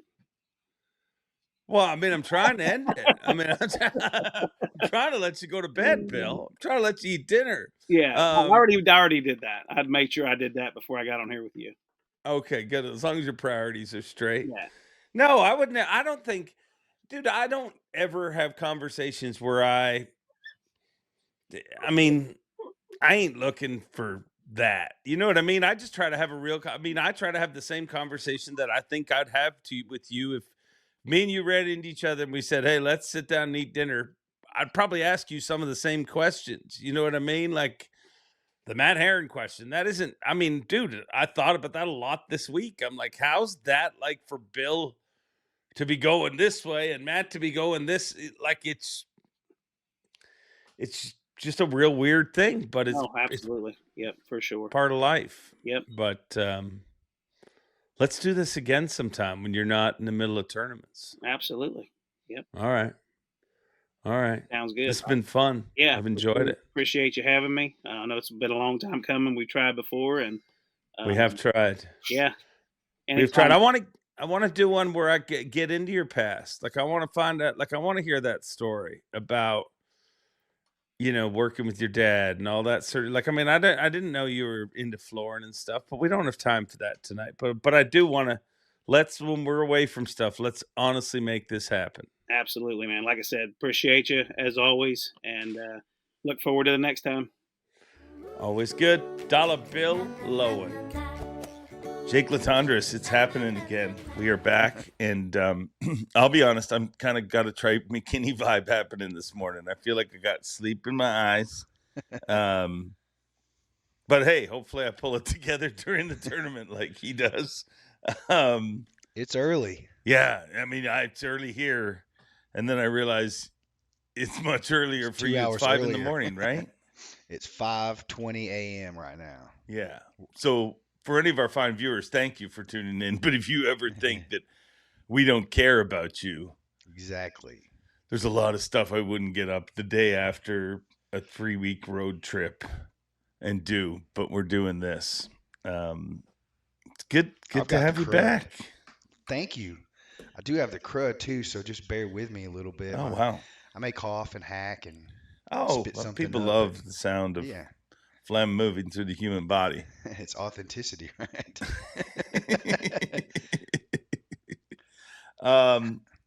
It was good to be back on the road, man. As much as we might enjoy the beginning of off season, when the off season's over, I'm always really ready to get back on the road and get back into the whole bass family, the traveling carnival. See, I'm not. I'm the opposite. You don't like I love it when I get back, but like there's a part of me that's like, I'm good at home. Like I really like it at home. And then I'm good in the road. Like once I get on the road, I really like it. But I don't have that where people are like, oh, can you not wait for, like, thank God it happened now. I mean, I was about to go stir crazy. I'm like, no, I could have just lived at home forever. But I do love it once it's back. I'm over winter. By the end of January, I'm over winter, dude. I'm ready to go to Texas or Florida or Louisiana. Or it sucks. Like it really does. It really does. They're long winters, man. I mean, yours are probably longer than mine on the Front Range of Colorado, but mine are long enough. Yeah, dude, we had more snow the week before I left for Florida than we had all last year. So we've been getting it just hammered with snow all year. Right now you have piles of snow outside. Yeah. It's just it's stupid. It's stupid, which makes me think America should rethink this whole 51st state thing. We go, really? I mean, we love Canada, but if we were buying we wouldn't be buying more of this. I mean, we're buying a tropical island. It's a lot of shoveling Florida. And scraping.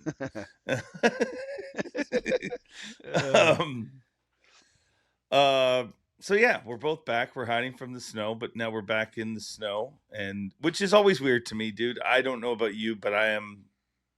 The more I travel, you think I would get used to it, but I do feel weird after you've been in Florida for 2 weeks. You're like, it's going to be nice at home. And then you come home and you're like, no, I just traded in jet skis for snowmobiles. Everything is frozen. But it was definitely beautiful to be in Florida. And thankfully, Florida showed up at Okeechobee because the St. Johns River did not feel like freaking Florida. That's for sure. It felt like Illinois or something. Yeah. That did not feel like Florida. Can I mention that you went shark diving? Did you go? Yeah, I did. It was awesome. It was awesome. I bet. That is a bucket list check mark that I have not checked off my list yet. So I'm envious. I'm envious. The day before I went, you said to me, so like you're going in a cage, and I'm like, no, I'm swimming with them. I'm one with the shark. And you were like, I wouldn't do that. Like you told me how you'd like to go see great whites in a cage. I want to go cage diving Guadalupe to see the biggest great whites in the world, but I would do what you did in a heartbeat. Thanks for inviting me. You said you wouldn't. You said you wouldn't. I did not say I wouldn't do that. Oh, yeah. I said I want to go cage diving. I would do that on the internet. I wouldn't cage dive, dude. That's bait lowering, if you ask me. Like to lure in these sharks, we do have a chum box, and literally, it's just like shark fishing, except you're swimming in the chum. But I don't know. I feel weird in a cage. At least I feel like my nimbleness down below can help me if sensation comes up. But you probably don't want to move too fast, do you? Because you don't want to be like a crankbait for a bass. No, you With want to teeth. just slowly move around, and that's how they move. I mean, that's how fish move under the water. All fish generally, like we all think of them as darting and doing things because we've grown up watching, these underwater eats and tanks and stuff where a fish just comes up and smokes it. And my You mean like thing your with under the videos? water is everything slow. Like everything, I mean, the world down there is literally Walking Dead. You just move slowly, you try not to make noise, you try to eat and not be eaten. But yeah, no, it was awesome. It was one of the coolest things. I was deathly afraid of sharks before it. And now it's kind of like become a new obsession for me. Like it's very cool. It was very, very cool. Not at all like the freshwater stuff. Like I was like, man, maybe it'll replace that. No, I was going to ask you, yeah, is it boring now now when you go to freshwater to swim with smallmouth bass, you're going to be bored? no. No. It's like the opposite. Like when I'm freshwater, it's calm, it's relaxing. Like I get lost in a world of like, I just check out. Like, you don't think of anything, and you're just thinking of what's in front of you, and you just, you carefree.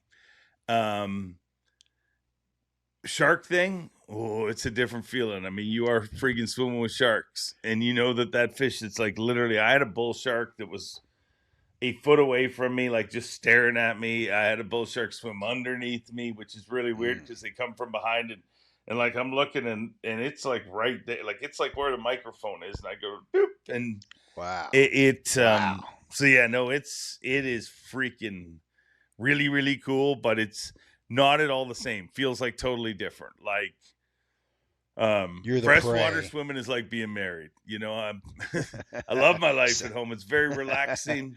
It's I can just absorb it. And swimming with sharks is like dating a stripper. Very volatile. Never know when you're going to get bit. I mean, you're gonna. Or eaten alive. Sooner or later, the bite's coming. You just hope it doesn't come at you. The sharks don't really care about your wallet, though, right? No. It's not like that. It's not like that. That's a way horrible cool, analogy. Man. I should have thought that through, but it seems about right.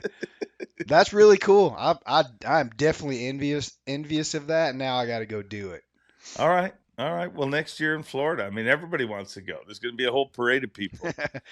A boatload of people. None of the sharks are going to show up because there's going to be too many people in the water. Well, and I'll be honest, that's why I didn't invite anyone. Because there was a high likelihood I could have chickened out. I didn't. I felt like if I was out there and I started to feel like I don't know. I feel like I would feel a weird vibe or something. Like, yeah, this probably isn't the right thing to do.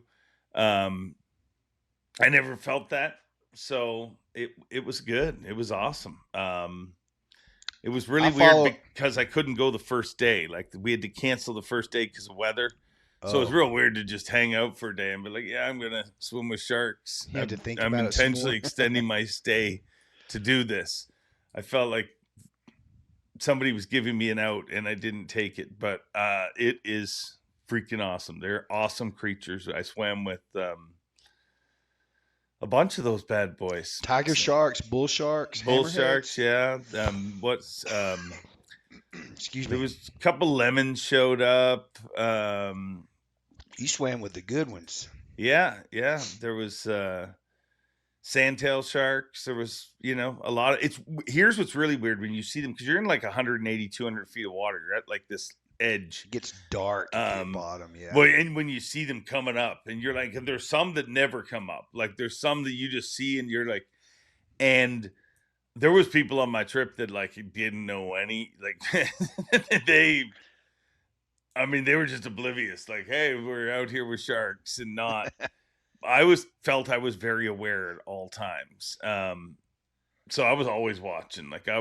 And that's what you learned from the guys I went with. Like they never ever take their eyes off, and that's the whole thing. Like under the water sharks, everything looks at a shark. The only thing that doesn't look at a shark is a bigger shark. Right.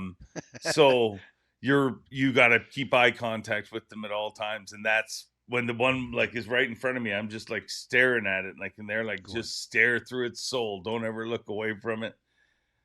So yeah, allegedly it worked. I'm here, and I loved it. That's so cool. I follow a guy named Andy Casagrande who does Of course lots you of do. Shark Week stuff, and I've always thought that he did a commercial for Red Cinema cameras one time, and it was a sort of a really short biography about himself, and this was like 10, maybe 12 or 13 years ago. When I saw that, I just thought, that guy, that's who I want to be. That's what I want to do. And he's been an inspiration for a very long time. Even when I was a kid, 5, 6, 7 years old in kindergarten, first grade, and second grade, I used to draw sharks, Jaws, on the front of my notebooks. Like Jaws, the Fonz from Happy Days, and Elvis were my three heroes in my childhood. So, It's quite the needless to triad. say, yeah, that's really cool you did that, Dave. Well, thank you. You're supposed to, I mean, it seemed like a better idea when I was in Canada. Let me face my fears. And now, but yeah, no, it was very cool. I actually, weirdly enough, like during the event, I'm like, I wouldn't mind, because several times we've been in Florida, we've canceled days, and I've just kind of sat around the hotel. I'm like, oh, if they cancel a day, I know who I'm calling. It's like an hour and a half drive, and I'm going to do it again. So No doubt. of course they didn't cancel a day. It would never be convenient. But I'm gonna get the guy's number. Does he do shark tours? yeah, That's what he does. yeah. Okay. Yeah, no, they're I'm great gonna get- dudes. Great dudes. And yeah, it's a very cool thing to do. So Did you film it? I didn't. You They didn't. did. So- They got they some did. video and some stills of it. By the time this is dropped, I'll have already posted some of that. They said sharks can act weird around camera. So for your first one, you don't want to bring a camera, but I would bring it next time, because there was a lot of stuff that they took some incredible shots, but there was a lot of stuff that they didn't get. You know what I mean? Because I mean, they're not just there to film me. So, when the shark was a foot or two away from me, I would have liked to have had a camera to get some of that, but Yeah. that's the future. I'll do that in the future. Cool. Well, let's talk about bass. You want to? Okay. Yeah, let's do that. St. John's River, we kick things off. Talk to me. John Cruz was day one for me. He won, was it 2 years ago? Yeah. I was in his boat. Father's Day. Yep, I had John Cruz. I had, it seems like so long ago, Dave.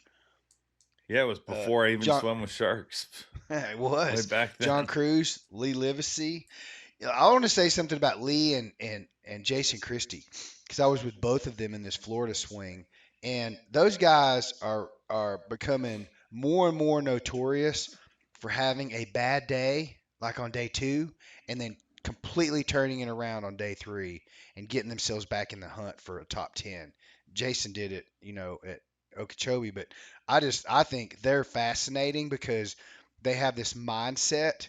When they go out and when they bomb something, I don't know that, Lee gets pissed off at himself. And he just gets into this zone. And I don't know what Jason does, but they're both really good at making comebacks. Do you notice that? Yeah. Yeah, no, they are very good. Very good. Tough to get them 2 days in a row, tough. But no, that's great for their career, really. It is. It is. When you're sucking, stop sucking. That's it. You can't quit and give up and sulk. You got to pick yourself, pull your pants up and get going, and you're never out of it. There were some huge comebacks in these tournaments this year. Always in Florida, though. True enough. Because the big bite, it's all about the big bite. So if you catch an 8-pounder one day, all of a sudden, things change. And that sounds rudimentary, but that's Florida, because it feels like everybody has 4 fish for 9 pounds, and the ones who really caught them got a kicker. That's true. My highlight on the St. John's really didn't even really start until I got into Shane LaHue's boat, and I had never been with Shane before. Baby shark. Baby Look shark. at patterns Speaking of putting together. sharks, yeah. But I really didn't even know him, but I thoroughly enjoyed myself. Great dude. Great guy. Yeah, very cool dude. There's a group of them like he kind of for some reason he kind of reminds me of Jordan Lee. They kind of have the same personality. Do you get that? Yeah, like the whole like he's not caring about anything really. Like just There's checked that. out, focused Yeah. on fishing, and that very mellow. Yeah, I guess I could see that. hmm Well, he was, he caught, I would say 90% of his fish were bait garters. And he was Okay. literally tracking balls of bait down Yeah. with his front facing sonar in those canals. And the canals that he had found, I don't even think, we rarely saw anyone else in the canals that he was fishing for. And I was with him for 2 days. And there were literally hundreds of these bait balls, or not, Fry balls. fry balls in these canals, and every one of them would have a fry garter. Yeah. And he was throwing, jerk baits, and it was real. I've never done that. I've been with people that have caught fry garters many times, but never someone that was completely focused and completely dialed into that pattern to catch his fish. And of course, they were, 3 to 4 pound males, so he was still looking for those that kicker fish to get him up into the top 10. And he managed to catch a random fish every day, I believe, to get him up there, and that's how he ended up in the top 10. And the day he caught, or the top 10, I think he came out in 7th maybe, on Sunday, and he really was fishing loose. He didn't think he could, catch Bill Lowen. John Garrett was up there. Jay Shakura was up there, and Shane was fishing really loose, and he started to run out of bigger fry garters. He was catching 2.5 pounders all of a sudden. Yeah. So we go back to this canal at like 1 o'clock, 1:30 in the afternoon. It was starting to get late, and he still wasn't nervous. He's just like, hey man, this whatever. If I upgrade, that's what happens. And we come around this point, and he looks down at this big bed, and there's a fish right in the middle of it, and he thought it was a carp. So he looks a little bit closer, and he goes, no, that is a huge bass. So he passes it, swings back around, pulls down, and flips for like less than 10 minutes. And there's a buck in there, like a 3.5 pound male that's guarding the bed. The female is like 5 feet away from it. So he flips his creature bait in there and just leaves it in the bed, and this female starts moving closer. Literally, he was telling me I couldn't see it on his front facing sonar, but he could. It just kept creeping forward, and then it would creep forward, and every time he'd twitch it, it would move like 2 inches closer.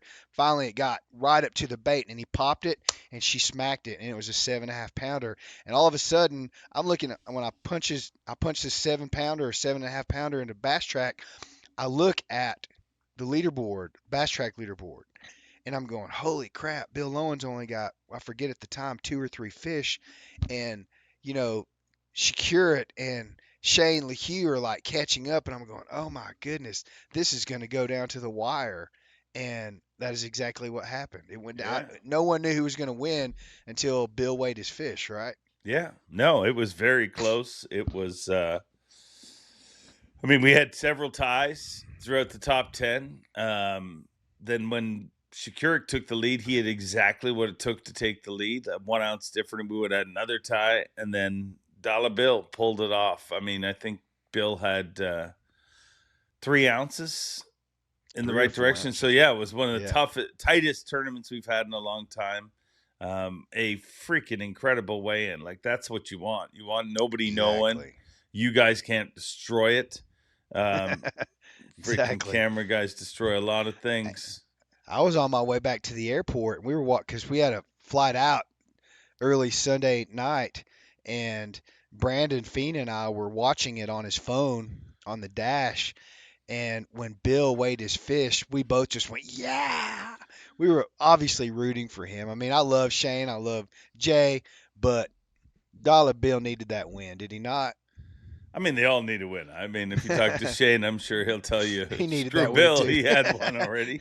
Yeah. But no, it was a cool win. I think it was a fun win. It was a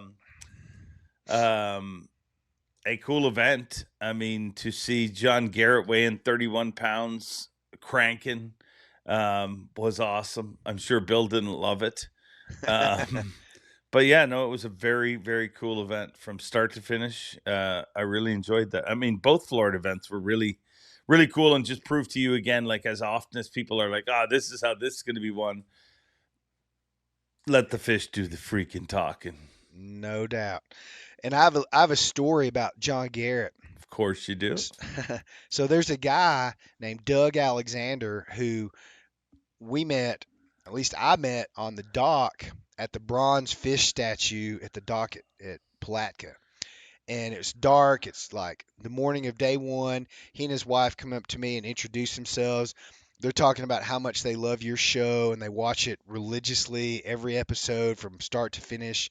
And they're just really nice people. And I remember mentioning only nice people watch this show. Yeah, right. What the? So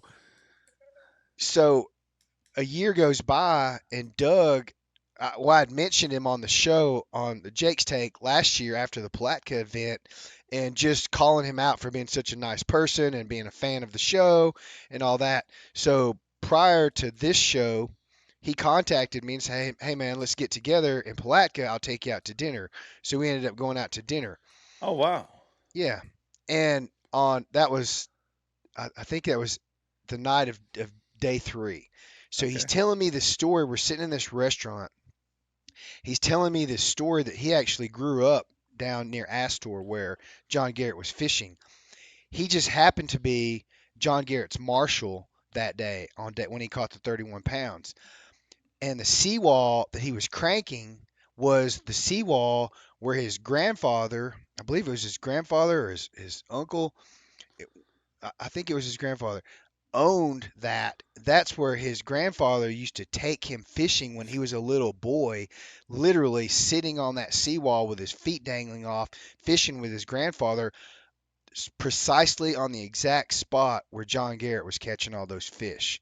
And I'm like, what are the odds? What are the odds of that happening, that you get the marshal, you go catch 31 pounds on a spot, and it's that guy's childhood fishing hole? I mean, I just thought that was incredible and is worth mentioning on the show because Doug's a really nice guy.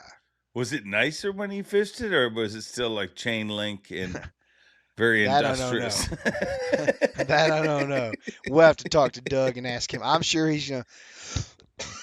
Oh, get it out. Get it out of here. Yeah, I'm trying. Oh, my God.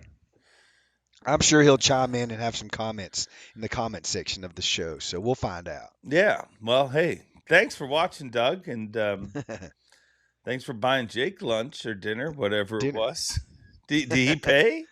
He did. What the? I know. We had a huge dinner, and Bryant Smith and David Gadsden told me to order the onion rings, and because they just could not stop talking about how great the onion rings were in this restaurant. So I did, and I ended up having gas for 3 days. So thanks, the Gaston gift that keeps and Bryant on giving. Smith. Yeah. Oh, get it out. Get it out. There we go. Oh, that'll make you feel better. So those are cool stories, and I'm glad that this show is getting you some dinners. That's great to hear. Yeah. Congratulations to Bill Lowen. Yeah, big win. That was a huge win. I remember at Pickwick when he won, we were talking, everyone was talking about how it took him 16 years to finally get that blue trophy, and all of a sudden now he's got 2 of them. That's pretty cool. Yeah. Yeah, it was a cool victory for him. It was Team Scream. Cool event for the whole family. It's wild. I mean, in the time we've worked for Bass, his daughter has gone from being the kid that is in a stroller to a kid that's pushing around all the little kids. It's really cool. It really is. But congrats to Dollar Bill. He's going to be on this show, so we're going to talk to him about that. A great event. Not without controversy, though. There's always controversy. Oh, yeah, there always is now. There's always drama. Always is. Matt Herron got disqualified from that event. So that's a big story. And we've had a DQ in each event so far. Yes, we have. We have. And we may have need more. To go down that rabbit hole? I mean, we can. I mean, I have nothing to hide. I mean, I only have heard the side from, like, I mean, Matt has another side, allegedly. Like, I mean, I actually ran into him in a Mexican restaurant of all places while I was at Okeechobee. Wow. And he came up and said, "Hey, we'll talk after." And we haven't talked yet, but we will. But there's always two sides to every story. But bottom line, from what I know, is he failed 4 polygraphs in a row and then revealed a couple of stories, which I don't even need to get into the details of the stories because I don't know the exact details, but they were conversations he had with multiple people and then passed. So, I mean, I guess that's part of the process but if you failed 4, I mean, I really like Matt, but you failed 4 freaking polygraphs. And I get it. There's going to be people that are like, well, there's a reason that they don't use. But, well, guess what? When you sign up to compete in the Elite Series, that's what you sign up to. You know what I mean? That's part of not just the Elite Series, all tournaments. It's just always been part of how it goes. And, if you believe in polygraphs and he failed 4 times and then he passes the 5th one after opening up about some stuff, that just tells me that in his head, he felt like there was some issues. Yeah, more to the story. So, and I've heard was on medication. I've heard different things. Like, I mean, these are the things you hear. Again, I'm not passing judgment on anybody. I don't work for the tournament department, thank God. And no doubt. And I don't. Oh my goodness. But polygraphs are there for a reason. Anglers have been screaming for more polygraphs, more stringent polygraphs. That's what I was going to mention. Be careful what you wish for, because my prediction is that these won't be the only ones that we see. I think, and again, I don't think that Matt Herron, I don't want to think that Matt Herron was knowingly doing things. I think that it's just really easy to get caught up in that. 100%. It's a tough and how rule. long is too long when someone's talking? Where do you cut them off? I mean, on the water, when there's always someone, there's either a Karen or there's an informant that comes down to the dock, and they're like, I remember one time, I think I was with Edwin Evers. I can't remember. I think we're on Conroe. We were fishing boat docks, or maybe Hartwell, and he was flipping a spinnerbait in the boat docks, and someone came down and said, "Hey man, there's a lawn chair out there, and there's a 6-pounder that lives on it." And he already knew about the lawn chair. He was waiting to get to it to fish it, and instead of fishing it, because he said, "Look man, I can't take any information, and I'm really sorry, but you can't tell me this stuff." So he literally goes around the lawn chair and left it alone, never even fished it. Yeah, so but if you knew about it, it shouldn't be a problem. I know, but to his credit and his integrity level, plus I was in the boat filming him. That takes a lot of guesswork out of. Oh, get it out. Excuse me. There you go. Excuse me. But to his credit, he didn't argue the point. He just let the rule be the rule, and he went around it and kept going. So, where do you stop the conversation? There's so much. I mean, there's just so many scenarios you can be in that it's like, would you not go on social media? You can't accidentally, run into someone and they start saying something. Where does it end? I've run a Yamaha outboard for over 30 years. It has got me home safe each and every time. If you enjoy this podcast, remember, Yamaha supports it and they care enough about you to make this ad read very short. Now back to the show. Well, and I know it's an uncomfortable situation at times where you have to cut somebody off, but truth be told, I mean, this, again, the rule was created the way it was because of angler input. This is what they want.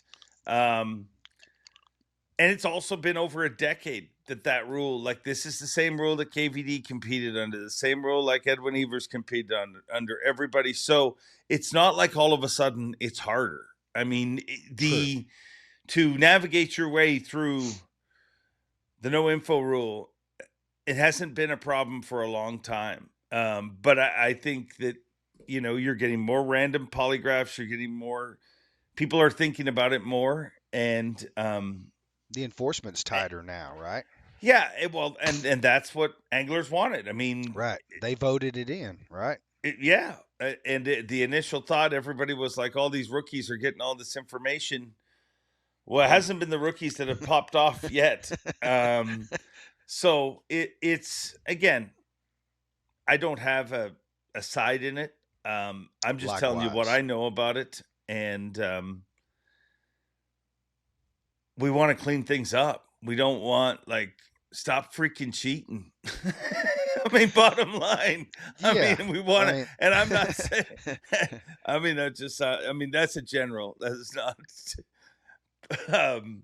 but it's, I mean, I love the way Seth Feider thinks. Seth Feider's like, well, if you're trying to find an advantage or whatever, you're a cheater. So stop it. Stop trying to, let's just be pure and be real. And we've probably already said way too much because I just don't have the energy to argue with some dude on the internet that thinks we're targeting Scott Martin, which is the dumbest ever, like, not to jump into the next event. But Lake Okeechobee, just name me.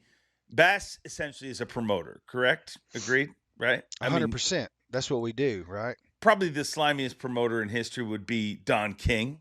I mean, not the Bass is slimy, but even the slimiest promoter in the world, Don King, does not want to DQ Scott Martin. Trust me. Like the fact that, they're just picking on Scott because they don't want him to win. Are you out of your mind?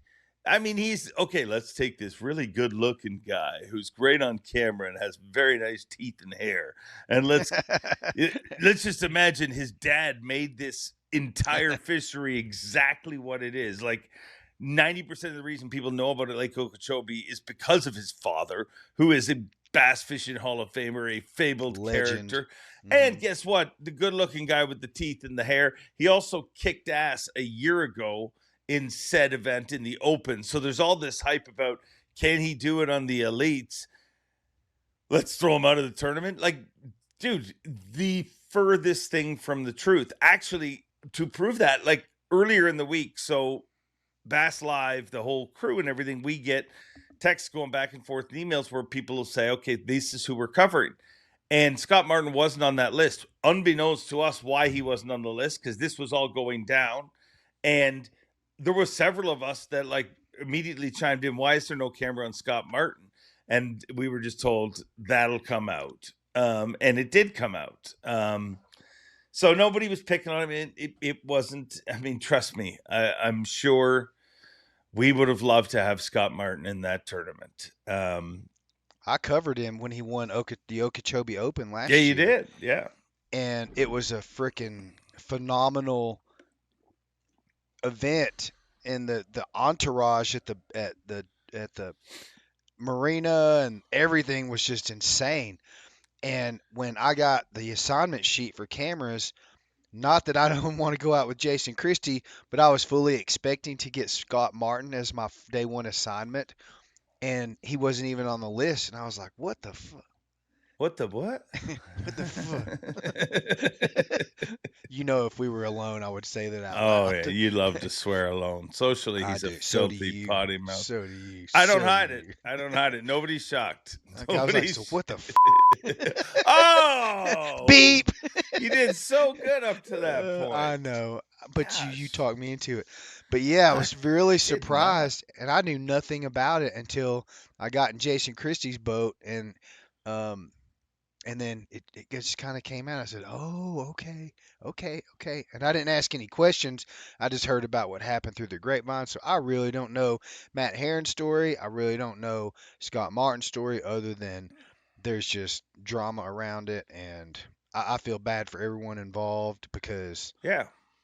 whatever, it sucks. It sucks. And I did watch the clip of Scott Martin on the halftime show with you and Kyle Jesse, and No, me it and was Davey Height. That that. was. Oh, that's right. I'm sorry. That's who it was. And I felt bad for everyone involved in the moment because it was awkward. Well, yeah, From a there's some unanswered questions.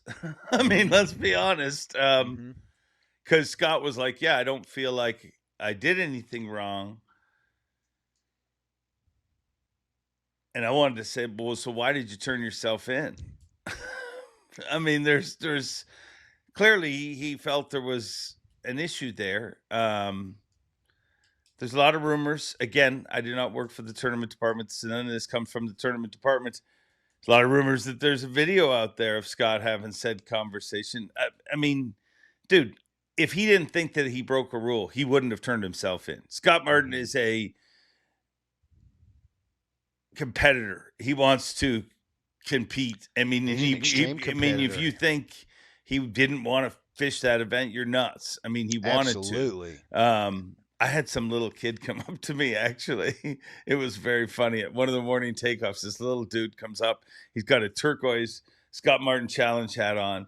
And he like comes up. It was like, dude, he was like a character from Talladega Nights. Like, I'm all hopped up on Diet Mountain Dew, or I'm going to come at you like a spider monkey. Like he was like that. So he comes up. He's like, "Hey, who's in charge of disqualifications around here?" And I'm like, what? And I said, well, that'd be the tournament department. He said, "It's not you?" And I said, no, no, it's not me. I'm not in charge of nothing. I just moved the hole that makes the words. And he said, "Well, I want to talk to them." I said, "Well," because I knew where he was going. I'm like, "Well, what do you want to talk about?" And he goes, "Free Scott Martin." And I said, Like O.J. Simpson. and so yeah, I can get why people are frustrated. I mean, but again, if it was just a misstep, you know what I mean, where people are like, "Oh, he's just hanging around the shop having conversations, and he got kind of caught." Nah, I mean, why would he turn himself in if that was the case?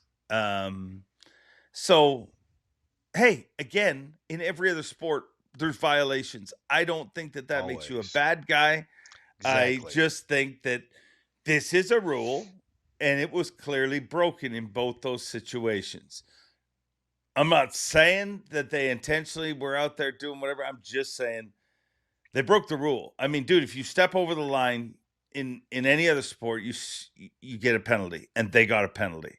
And it's just weird to me that we live in a time where said penalty becomes, you know what I mean? Like we did it to Matt Herron because, well, Matt Herron been talking, you see, and they wanted to silence dude. If we were silencing people, Matt Herron would not be in the top of the list. You know what I mean? And then Right. definitely, but they don't like good-looking, super marketable people with nice teeth and hair. No, they hate them. I mean, exactly what you said earlier. Yeah. It's so bizarre, but It is. The yeah, controversy behind it all, everything's controversial.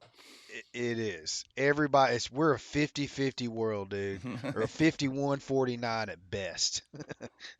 You're never going to make everyone happy, and it's just the way it is. But, both of these tournaments did go down old school traditional bass fishing. So I hope all the viewers that were watching in live on Fox and Roku and on .com were happy with the tournament. We didn't hear anything about front facing sonar very much. Well, I mean, it was a player. It was a player in It all of was. them, but It I wasn't. mean, It not with wasn't. Bill. I mean, he didn't even turn his graphs on, but it.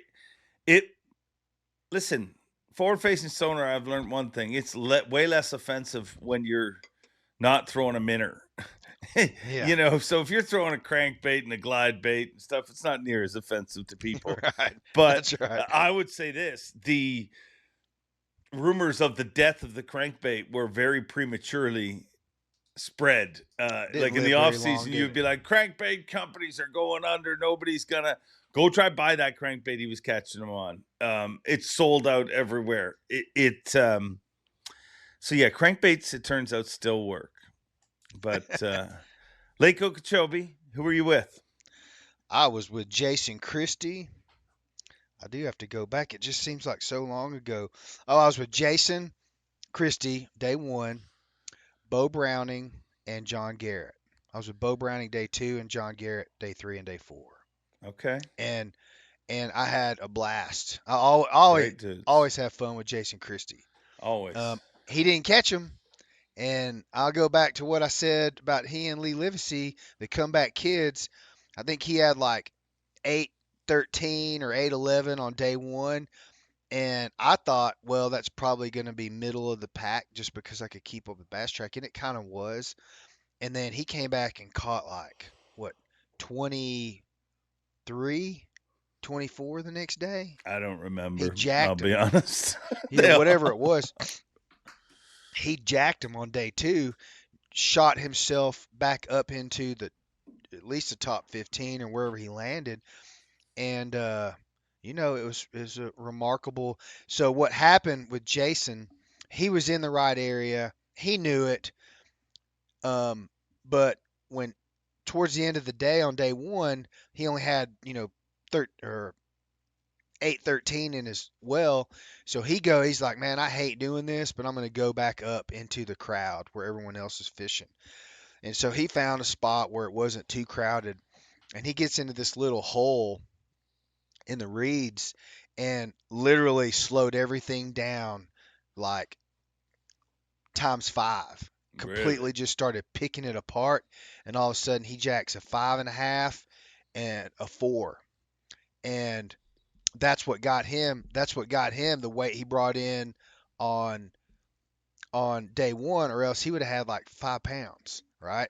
Yeah. So he goes back to that spot. I asked him what he did after his weigh-in on day 2. He goes, dude, I went right back to that same spot, and I just literally picked every little crack and crevice apart, and that's where he literally caught whatever it was, 23, 24, 25 pounds right there in that same little hole, no bigger than a 1,600 square foot home, and caught all his fish. So that was pretty cool. And Slowed down then his cricket. down his what? Slowed down his cricket. That's what he always did. calls it. Yeah. Oh, it's cricket. Yeah, Yeah. he slowed it. He slowed it way down. And then Bo Browning, I actually asked Awesome Wes, dude, I've been friends with him just because I cover the high school and college circuits at the end of the years as well. And I haven't really known him, but he's always very polite. He's always very professional, and he came up to me at, I think, the Pickwick bracket challenge or something, and introduced himself. And I've always thought, I covered his dad when he was over on the Yeah. Elites, and always thought a lot of Bo and how he handled himself and how well he's done in high school and college. So when I saw him in the top 10 on day 2, I asked Wes if he would put me in his boat just so I could spend the day with him. And we had an absolute blast. He was mostly throwing a chatterbait to isolated reeds, and he caught some fish. He didn't have a great day, but I had a wonderful day with him, and we talked a lot, especially on live. We talked a lot about, the influence that his dad has had on him, both from a fishing perspective and a professional businessman perspective. Excuse me. Get And it out. It hit home with me because as a dad, I have 2 daughters and a son, and I'm trying to do the right thing as a dad.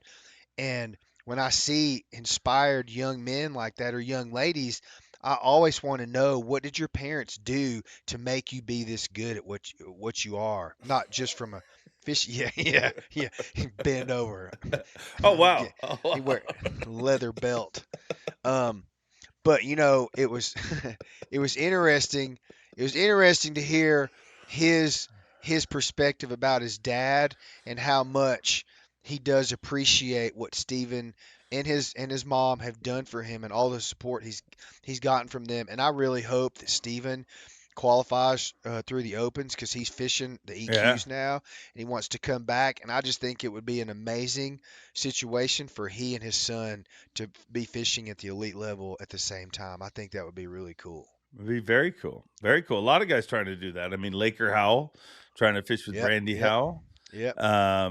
Yeah, so there's a few that it's odd for me. I keep calling Steven the soccer dad. I mean, every morning I'm like, "Did you slice up the oranges this morning?"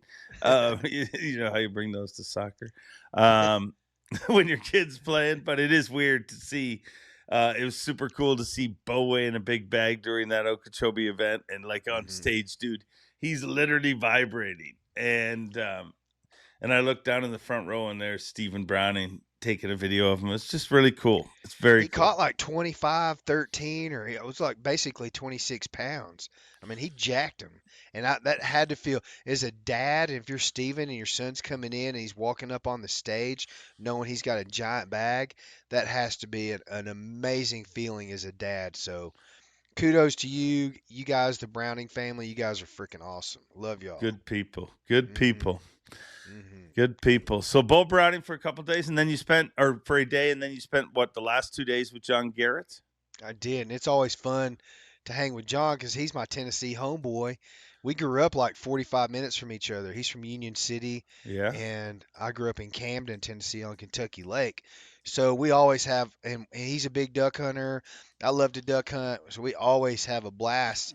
And particularly on the last day, you know, he and John Cox had the one area to themselves for 3 days or 4 days basically. And it was like when we rolled up into this cove. This is actually a pretty good sized cove with all these isolated patches of lilies. I was like, the first thing I thought to myself was, this is a bass fishing paradise.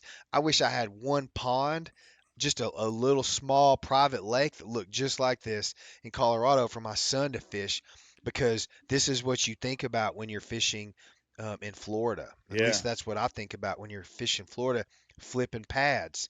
And it was, you know, when we first pulled up in there, he said, I may have run out of fish. You know, with John Cox in here, we both caught all of our bags in here. We had big bags every day, and I don't know if there's any left. So he had nothing else to offer himself, so he just put his trolling motor down, put his head down, and started flipping. He was throwing a swim jig around as well, and but I think he caught most of his fish on that last day on flipping those pads.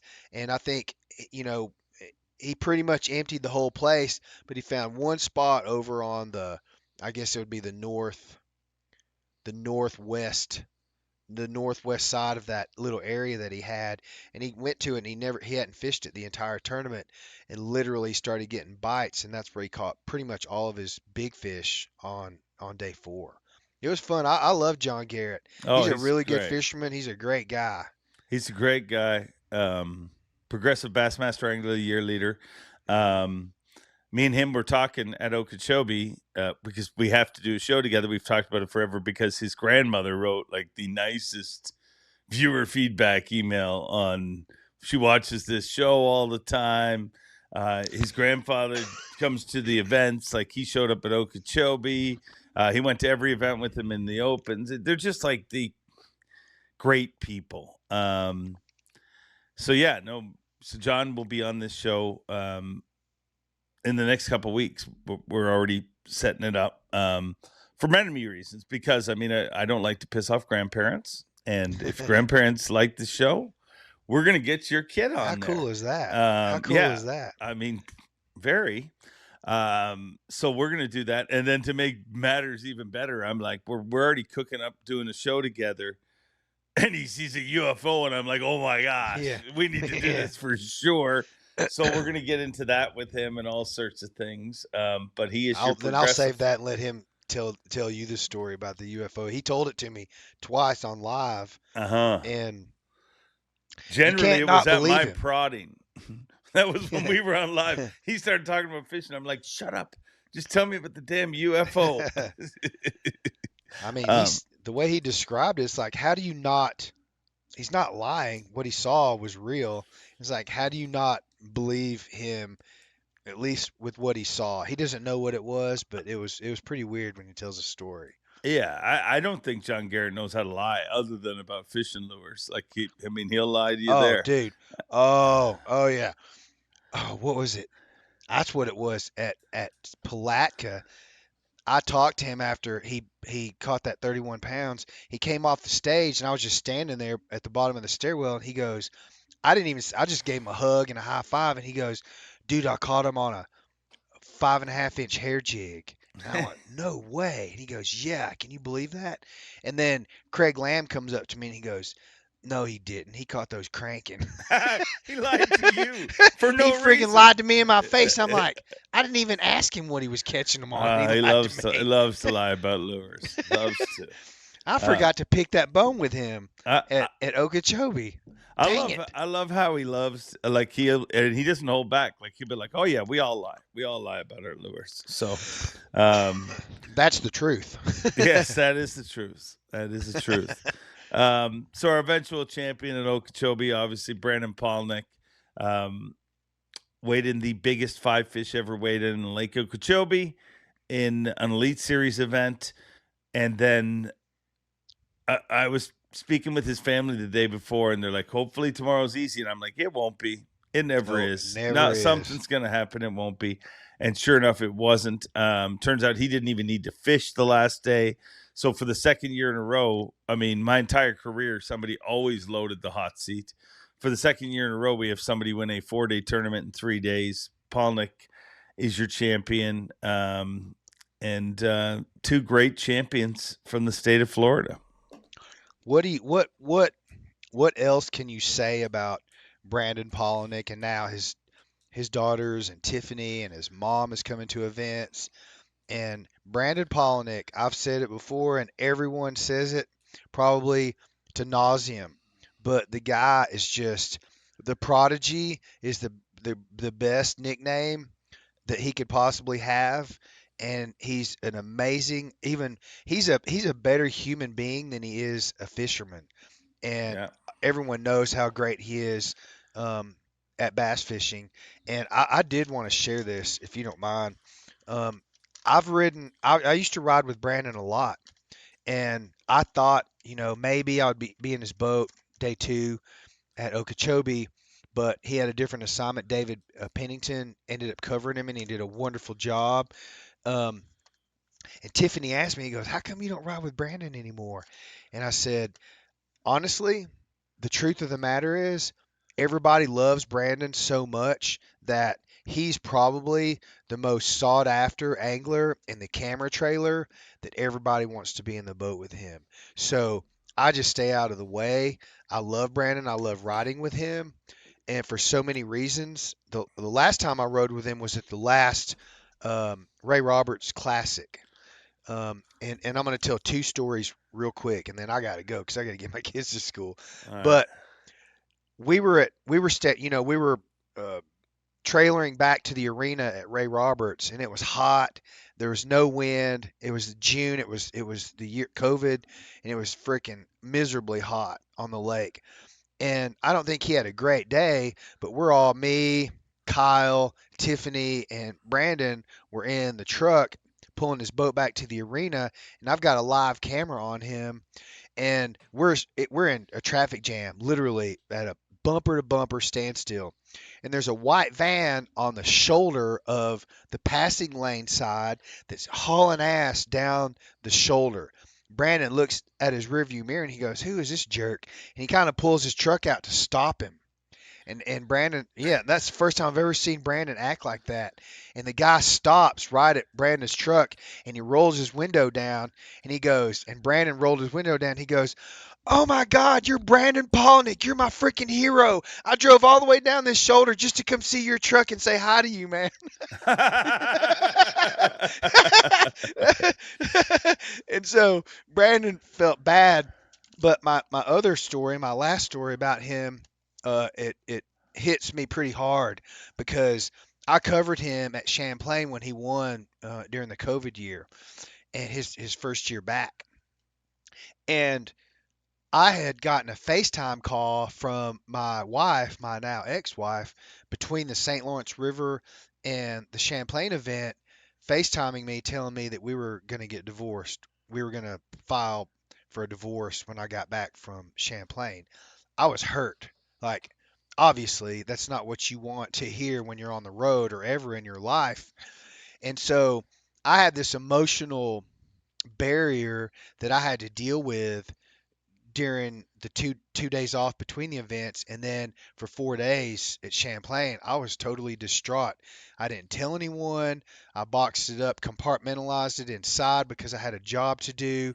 I really didn't know how to act, but I was not myself, obviously.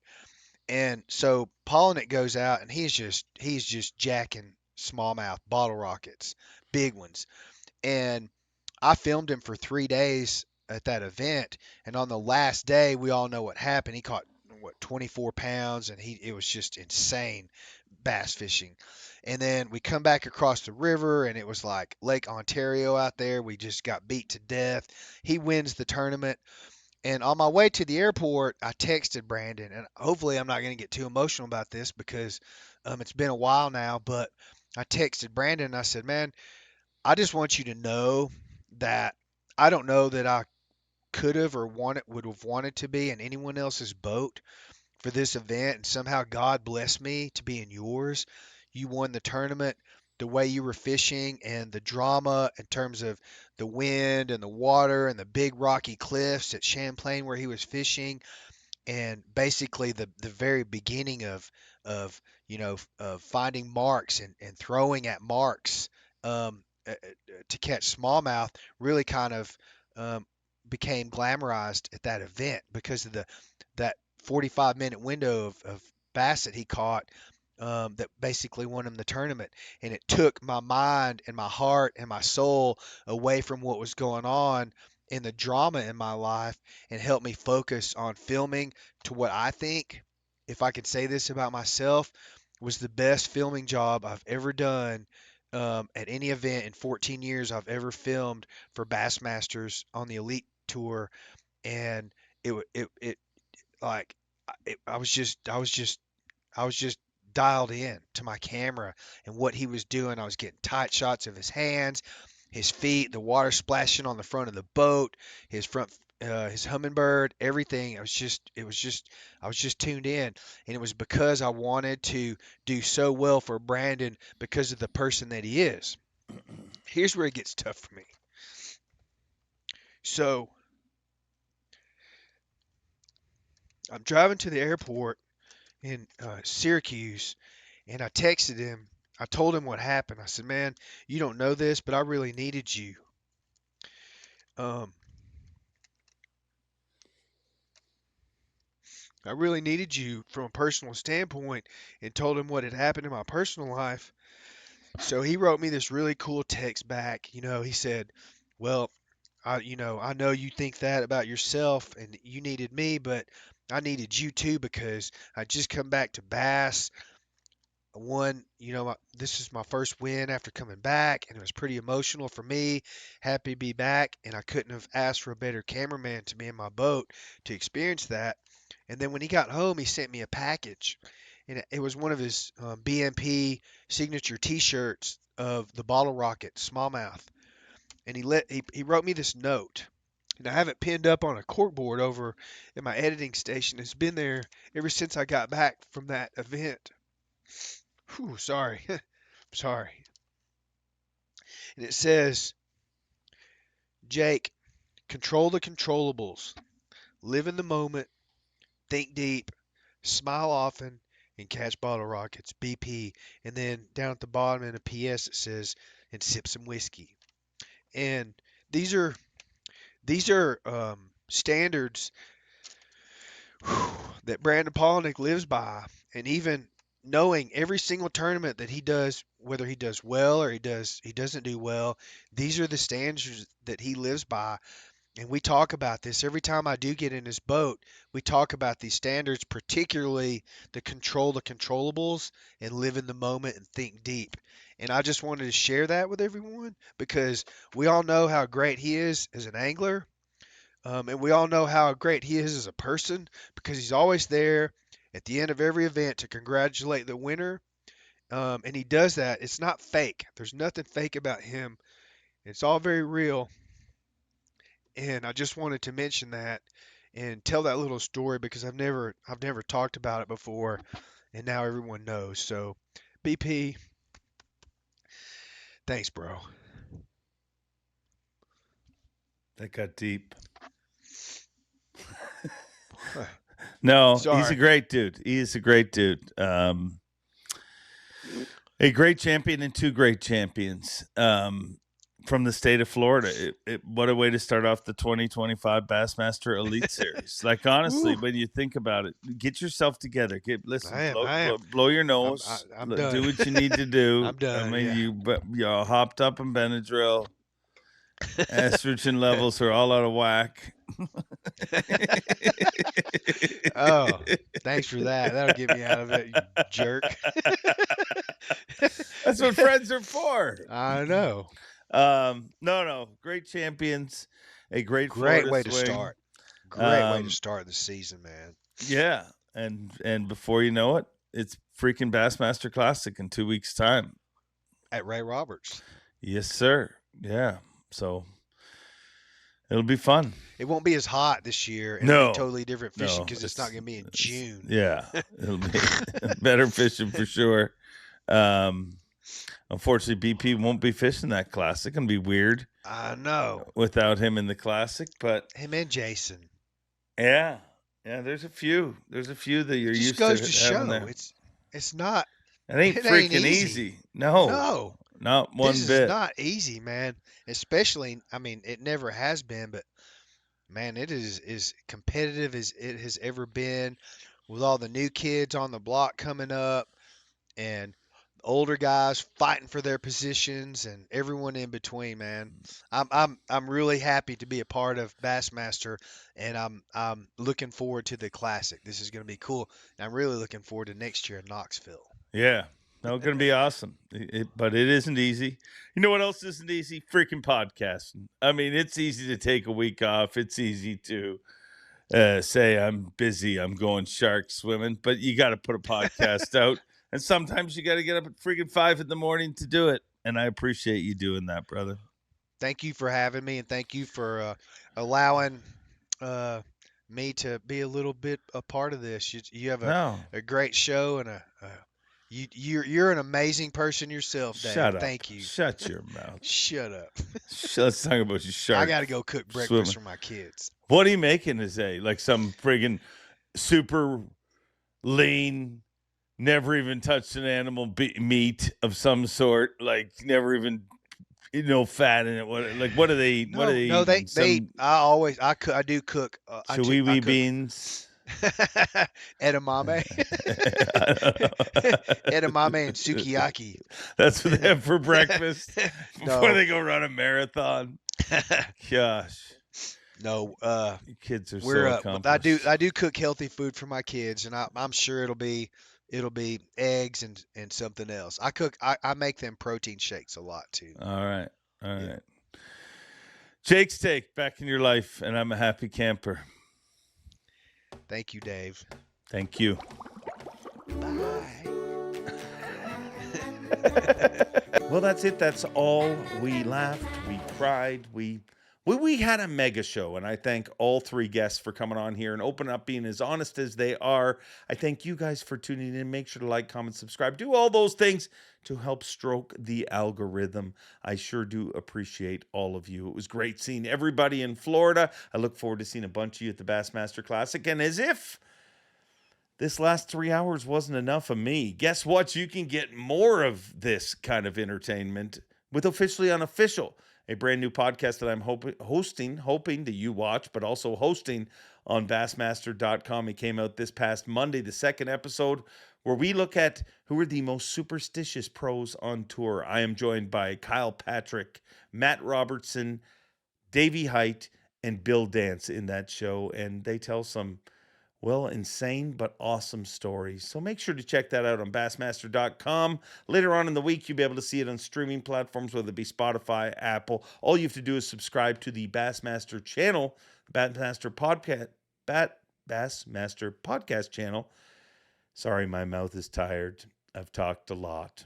And you'll be able to see all the Bassmaster podcasts. So whether it's official, unofficial, whether it's the new TNZ podcast hosted by Tommy Sanders, Mark Zona, a new one of those coming out next Monday, or if it's Inside Bassmaster hosted by Ronnie Moore and Kyle Jesse. So make sure to subscribe to that. Make sure to watch more of this and do everything you can to keep stroking that algorithm. And I'll do everything I can to jam all of these guests in together and get you guys their thoughts. Thank you for watching. Enjoy being. Have a great week. And as always, Bob Kopp, take it away. Thanks for watching. Please like, comment, and subscribe, because Bob Cobb of the Bassmasters told you to. You hear?